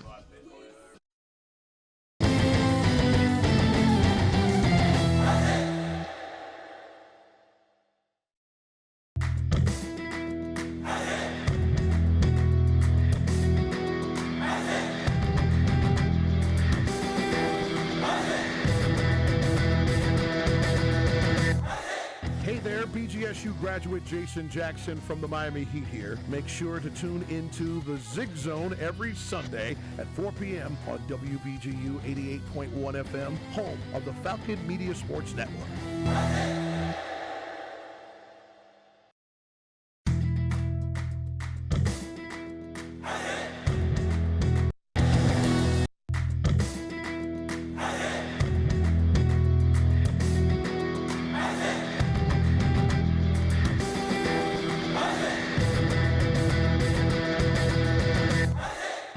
Looking for a BGSU Athletics talk radio show? Tune into the Zig Zone every Sunday at 4 p.m., where a panel of Falcon Media Sports Network members discuss the hottest BG sports topics. Only on WBGU 88.1 FM.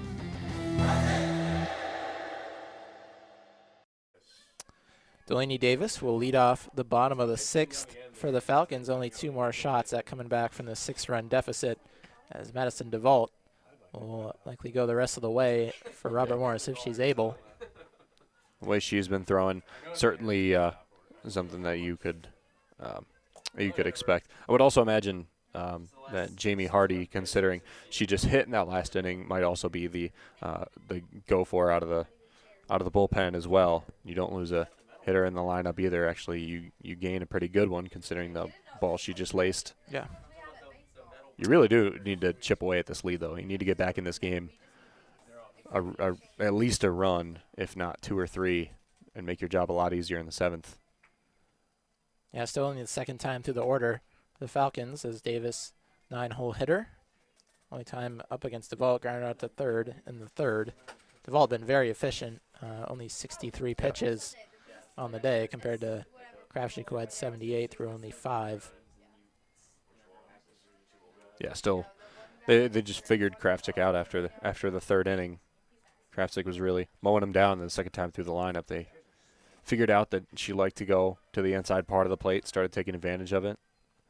Yeah. Started working her counts a little bit later because they understood when Kravchuk got ahead that they were in trouble, and they were through those first 3 innings. Back-to-back foul balls for Davis, so the count is going to be 1-2. Here's the offering. Holds back on that one. That's low and outside. Madison DeVault, I mean, the one thing that I'm really impressed with is sure she has the velocity, but the control and her ability to pinpoint corners has been on today. Oh, I mean, she hasn't had a strikeout since the 4th inning, knock on wood, but those 6 strikeouts came on pinpoint placement, especially those strikeout looking were not as there's a foul ball. They weren't just Bowling Green letting the pitches go on bad takes. They were still inches away from good takes. It was just very good spots by DeVault. She has not missed by much in her misses today. Hasn't been afraid to dot the inside corner. No, Seen absolutely her catch not. a couple Falcons looking that pitch. See offering that one inside, but fouled back by Davis. She's really having a good at bat. Yeah. What else is new? Yeah, she seems to be able to put it all together, even though she's more of a small ball player. Yeah. She does a very good job at extending at bats, being good in the 9th hole for Bowling Green, working DeVault a little bit before she has to pitch to the top of the order. But at this point, you need production over anything else. Need a knock. Oh, Hot on the outside corner again. What a pitch.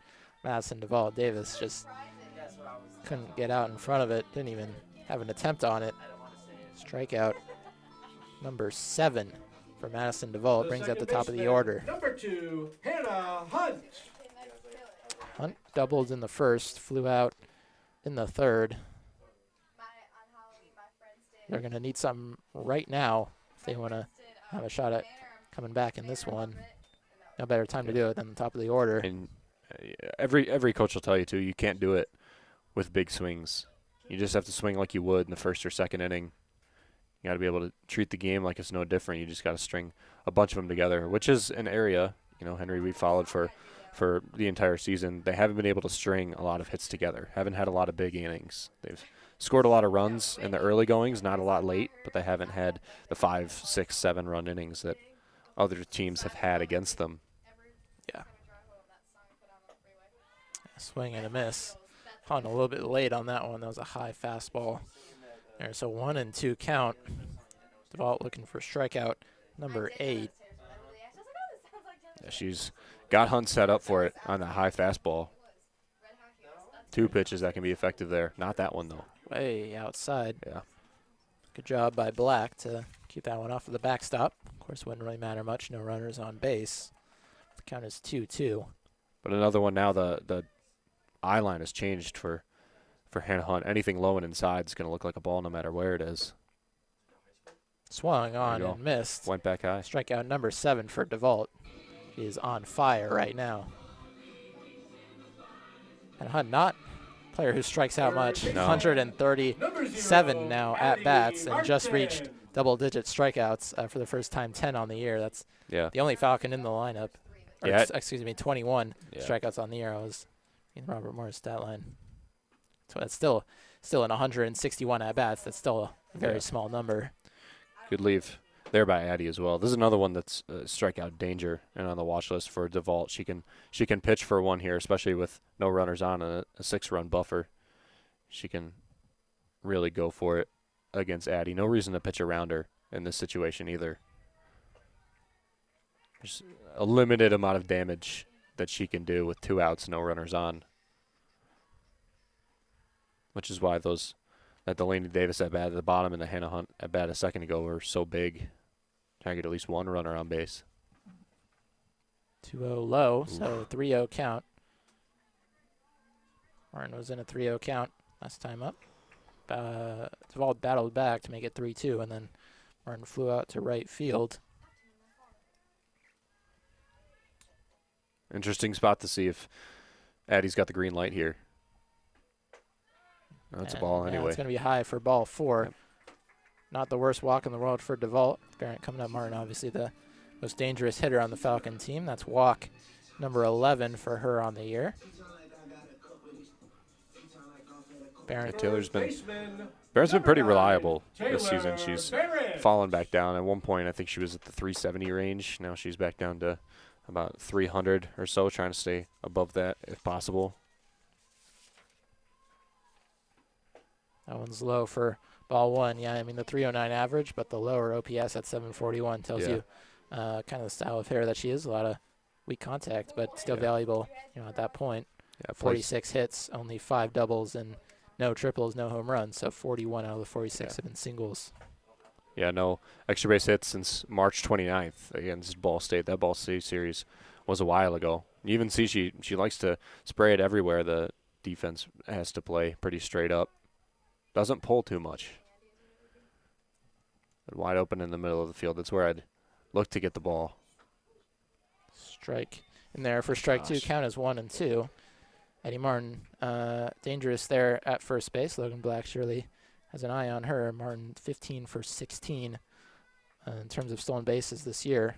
Leads the team by 6. Second place on the team is Payne Stephens with 9. Wouldn't hate a stolen base here. 1-2. That one's going to be sent to Resnick at second base, and she's going to make the play. That's going to end the inning. Madison DeVault, 1 inning away from a complete game shutout.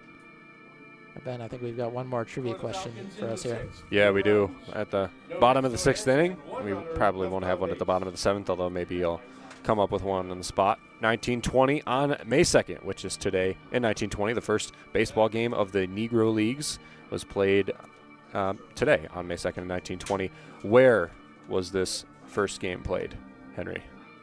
Where in the United States? I'll give you a hint. It is east of the Mississippi. This is another one that I would not have guessed. but it makes sense now that I was going to say Kansas City, but I can't. That is a good guess. I'm not sure. I don't think that's east of the Mississippi, is it? I think it's like right on I think it's west of it. Yeah. Or just on it. Artie, do you have a guess? I'll just go New York. I think that's New York. a solid guess. Okay. Yeah, I'm not sure. I would, in like a New York area, I would not know, honestly. Okay.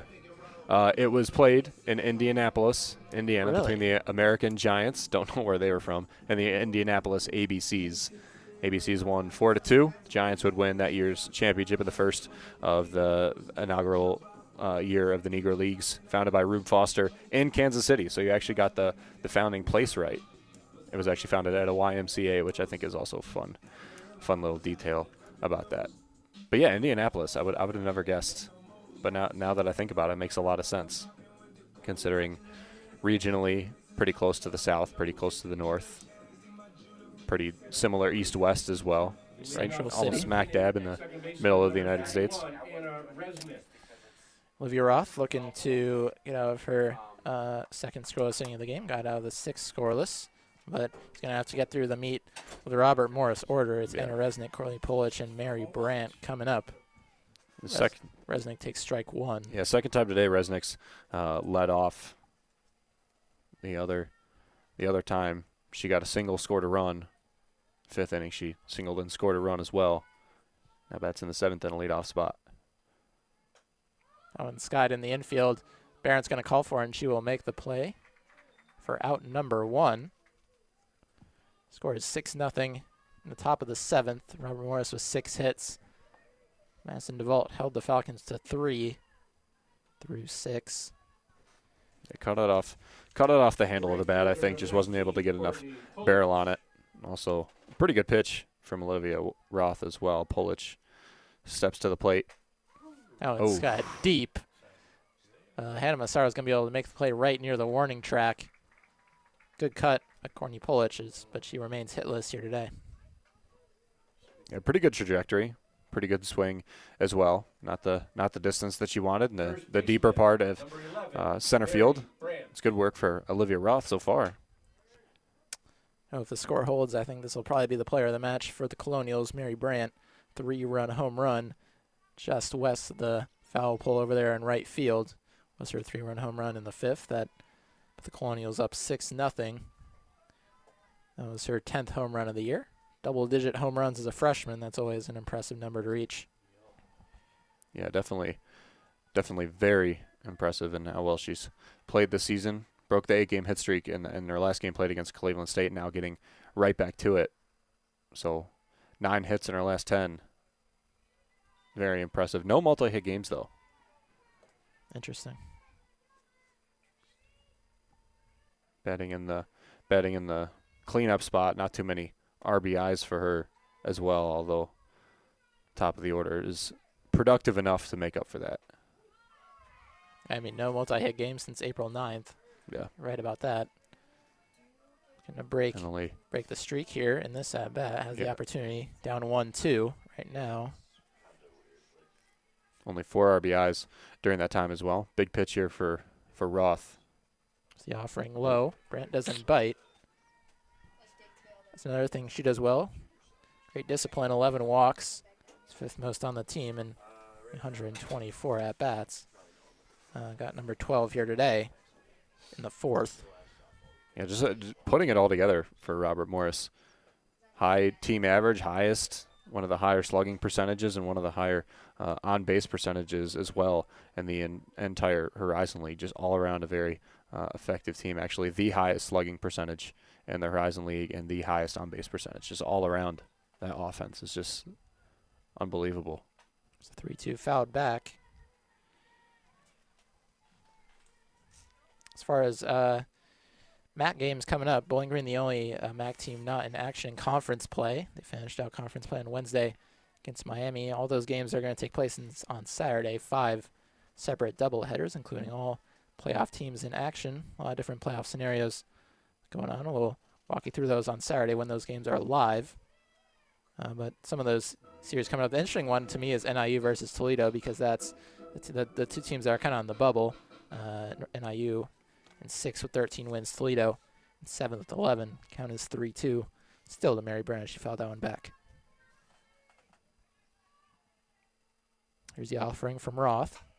That one's going to get through as past the glove of the diving Addie Martin. And Brandt breaks that multi-hitless game streak, maybe you could say, with the single there. She's 2 for 3 with a walk on the day. Yeah, first since, oh gosh, I forget what we said. April 9th. April 9th, is that what we said? State. Yeah, against Youngstown State. Yeah, thank you for that. Yeah, just a tomahawk swing on a high fastball. Kind of got fooled, actually, but just able to place it well, hit it hard enough to get past Addie Martin at third base. Here's Elena Calzajani. Takes that one for strike 1. 1 on, 2 out. She's had a pretty decent season as well. Pretty decent last couple of games as well. 5 hits against Cleveland State in her 12 at-bats. Couple of RBIs before that.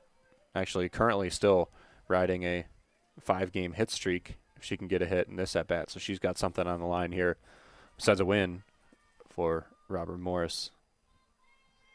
One of 4 seniors here in the Colonial lineup playing what is possibly their last regular season series here this weekend in Bowling Green. Swing on and missed. I think she tipped it as the runner, Brandt, isn't going to be able to advance. That one got away from Chevalier. Yeah, another aspect about how strong she is offensively as a base runner as well. One of the faster players on the team, the most stolen bases, second most in the entire Horizon League. 21 successful stolen bases on the season. Yeah, she's got 5 in the last 5 games. 5 of those actually in 3 games. 2 against Mercyhurst, 1 against Cleveland State. A couple of fruitless attempts as well, but 3 against Purdue Fort Wayne earlier in another Horizon League game. 3 stolen bases in one day. That one's up there for ball 2. Good pitch by Roth. Wasn't able to get the swing from Calzajani. Yeah, I mean, that 21 stolen base mark, that's impressive from any player. That's tied first in the Horizon League. Go be tied first in the MAC also with Michaela Timmons, who has 21. There's the 2-2 from Roth. That one's dropped in there off speed. Strike 3. Great pitch from Olivia Roth to end the inning out on a good note, and great outing there from Roth. 2 scoreless innings to end the 6th and the 7th. So we'll go to a break, and Falcons will look to come back here in the bottom of the 7th. You're listening to BGSU Softball on WBGU 88.1 FM.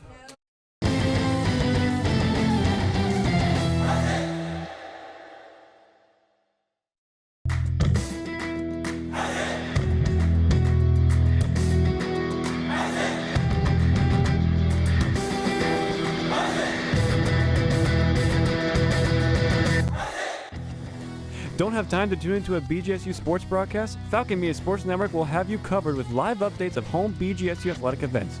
To follow along, head over to @BG_FMSN on Twitter X.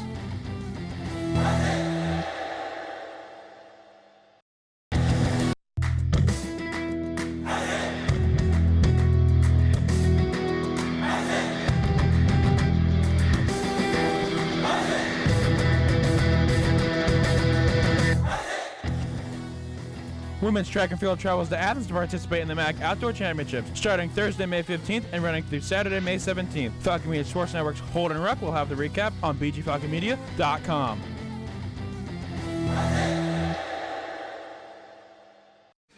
Welcome back to Messer Fields. Your score is 6-0. Robert Morris leads Bowling Green in Game 1 of a 3-game set to conclude the regular season. This will end it off in 2025 for the Falcons after the doubleheader tomorrow on Saturday. Robert Morris will still have a Horizon League tournament to play for next weekend. They're the 2 seed as of now in that tournament. Cleveland State looking to earn a Horizon League championship in the final year of their program. If you hadn't heard the news, Cleveland State cutting their wrestling, softball, and golf programs after 2025. Pretty sad news. Yeah, pretty sad. Also kind of cool that they're able to accomplish something big for sure in their final season. That's definitely a positive to spin on it. Bowling Green needs 6 runs in the bottom of the 7th inning to continue the game. 7 in the bottom of the 7th inning to win it. Well, it is a tall task, to say the least, especially against Madison DeVault in the way she's pitched here today. 8 strikeouts going in the 7th. Opportunity for her 3rd double-digit strikeout game of the year. In there for strike 1 on Cameron Kaufman. It'll be Kaufman, Matthews, and Steffes and the 7th for the Falcons. Yeah, 2 hits combined between the next 3 batters that she's facing, which is actually, I think, the most out of a 3-batter sequence that she can face today. Only 3 hits total for the Falcons. But you see it right there on that swing and a miss for a 2-2 count. There's nothing for her to do but attack. She's got a 6-run buffer, and she can settle it back down if she has to. But why not just attack these batters, go for your complete game shutout. If she is able to complete it, would be her 2nd on the year. Became a shutout against Purdue Fort Wayne on April 18th, where she had 11 strikeouts. And that one on 3 hits allowed. That would be, if she was able to strike out the side, that would be an identical stat line to what she had in this game. 3 hits allowed so far to the Falcons. Here's going to be the full count to Kaufman. Swung on and missed. Strike 3. 2nd strikeout of the day for Kaufman. That's what I said. Attack. There's no reason to try and leave the zone, try and get her to chase or anything. Put it in the zone. If she hits it, she hits it. If she doesn't, she doesn't. You got the ball in your court, so to speak. And you still do with Kendall Matthews up, 1 out, and still BG needing 6. Kendall Matthews struck out swinging in the 2nd, struck out looking in the 4th. Takes ball 1. Yeah, a lot of strikeouts for her lately. Had a lot in the 3 actually in the first game against Miami, none in the 2nd. But now 2 today. It's 5 in the last 3 games. Wow, that was ugly. Yeah, not a great swing. A little bit late on that one. Falcons 4-1 against Horizon League opponents this year. Win against IU Indy. Split of a doubleheader here against Green Bay, and then a sweep of a doubleheader against the Penguins. This loss would bring him to 4-2 against Horizon League opponents. That one's going to be low and outside, ball 2. It's got to be the best record they have against any conference. I would think I would imagine. Robert Morris would improve to 2-0 against MAC opponents, 12-4 win against Kent State earlier in the year. Although if Bowling Green got a win over Oklahoma, they'd be 1-0 against the SEC. Think about that. True that. Swung on a miss, 2-2 count now to Matthews. They're 1 swing away. If Bowling Green beat every team they played this year, they'll be undefeated. That's also true. Good one. There's the 2-2 offering from DeVault. In there, right on the inside corner. It's strike 3. You kind of just got to sit back and watch a stellar performance here from an outstanding pitcher. 2.63 ERA coming into this game. I think that's going to lower for sure. And 2 strikeouts looking for Kendall Matthews today. You can look at the strikeouts looking and say swing the bat, but you got to watch the game and watch where she's putting these pitches. These are absolute paint. Yeah. Maybe after a while you should be you should be swinging at them, but they're still. It doesn't take away from how great of pitches they are. That's 10 strikeouts for DeVault. It's I believe the 2nd game in a row that a opposing pitcher has had double-digit strikeouts over the Falcons. 1-0 count to Steffes. Hats off to DeVault for amazing career. That one's looped, and a cone catch there by Dunlap, and that one's going to end the game. But hats off to DeVault. As she's going to end the complete game shutout for Robert Morris, 2nd of the season, as she eclipses 330 career innings pitched as a senior. Robert Morris will take the game 1 of the series 6-0 and drop Bowling Green to a 15-35 record on the year. Yeah, 7 innings pitched for DeVault, 3 hits, no earned runs, 10 strikeouts, 1 walk. You can't really ask for anything more from a softball pitcher than 7 innings pitched, no earned runs, 3 hits, 2 of them doubles, so a little bit of extra base hits, but she was throwing pretty hard today, and a couple of those traveled pretty deep off of that.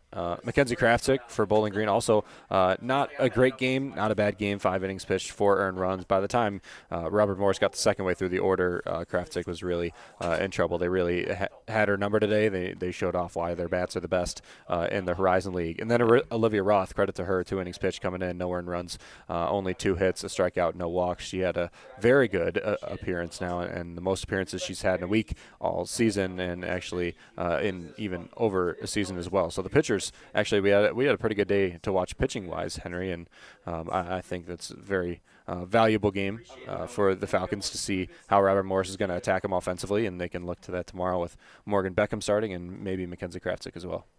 Yeah, only 3 hits offensively on the day for the Falcons, but good offensive day if you're a Colonial fan. 2 hits for 2 Colonial players, including the 3-run home run from Mary Brandt on a 2-for-3 day. That included a walk for the freshman first baseman, and Resnick also went 2 for 3 with 2 runs scored. Hopf, Matheny, and the pinch hitter Hardy also earned hits on the day. Yeah, they had a very good offensive game. I think Bowling Green was able to limit them very well. And Kraftic, in fact, in the first 3 innings. But again, once it got to the second time through, they started hitting the ball harder. A couple of them started to get through. Some errors in the 4th inning. Prolonged it, allowed a run to score. And then the 5th inning was really the blow-up one, 3 runs on 3 hits. And that home run by Mary Brandt was really the dagger for Bowling Green. That's a very tall order to come back from a 6-0 deficit. Losing streak is at 11 now, I believe, and they'll look to break it tomorrow against Robert Morris in their doubleheader. Yeah, Saturday sweep would be what they would need to win the series against Robert Morris. Those games will be here on Falcon Radio, not on WBGU 8.1 FM. You'll have Toledo baseball on this station tomorrow. It'll be Game 1 at 1 p.m. and Game 2 30 minutes after the end. Those games here between Robert Morris and Bowling Green. Before we head out, we got plenty of thank yous to send out along the airwaves. First off, to our outstanding board operator, Artie Abrego, who's done fantastic work all around all year, and especially we appreciate all the work he does in the studio, board operating all of the games that he does. Also like to thank Lucas Kleinmeyer and Tyler Kavlitz, our sports content director and production director, guys who give us the permission to go out on the airwaves and call these games. We deeply appreciate them, and we appreciate Carl Smith, our Falcon media manager. So we'll talk to you again here. It'll be just me, Ben. This is our last game together. Yep. We've had a pretty good season. I don't know if you have any last words that you'd like to say. No, just it was a lot of fun. It was a pleasure to cover. I think we should also thank, as I have the last couple of games, Mike Sheehan for dealing with us all year, helping us with social media, articles, interviews that we're going to have as well. He deals with us, and I think that's very valiant of him for sure. And yeah, always a pleasure working with you, man. Excited for what's going to happen with this program in the future. It's on the right track for sure. At 2026, looking ahead. But I'll be solo tomorrow. They're on Falcon Radio, and I'll catch you there on those games, depending if they start on time or not. We'll see what happens with the rain. Hopefully we get them both in, but we'll catch you then. Go away. And for today, thank you for tuning in. You have listened to a Falcon Media Sports Network presentation of BGSU softball on WBGU 88.1 FM. So long.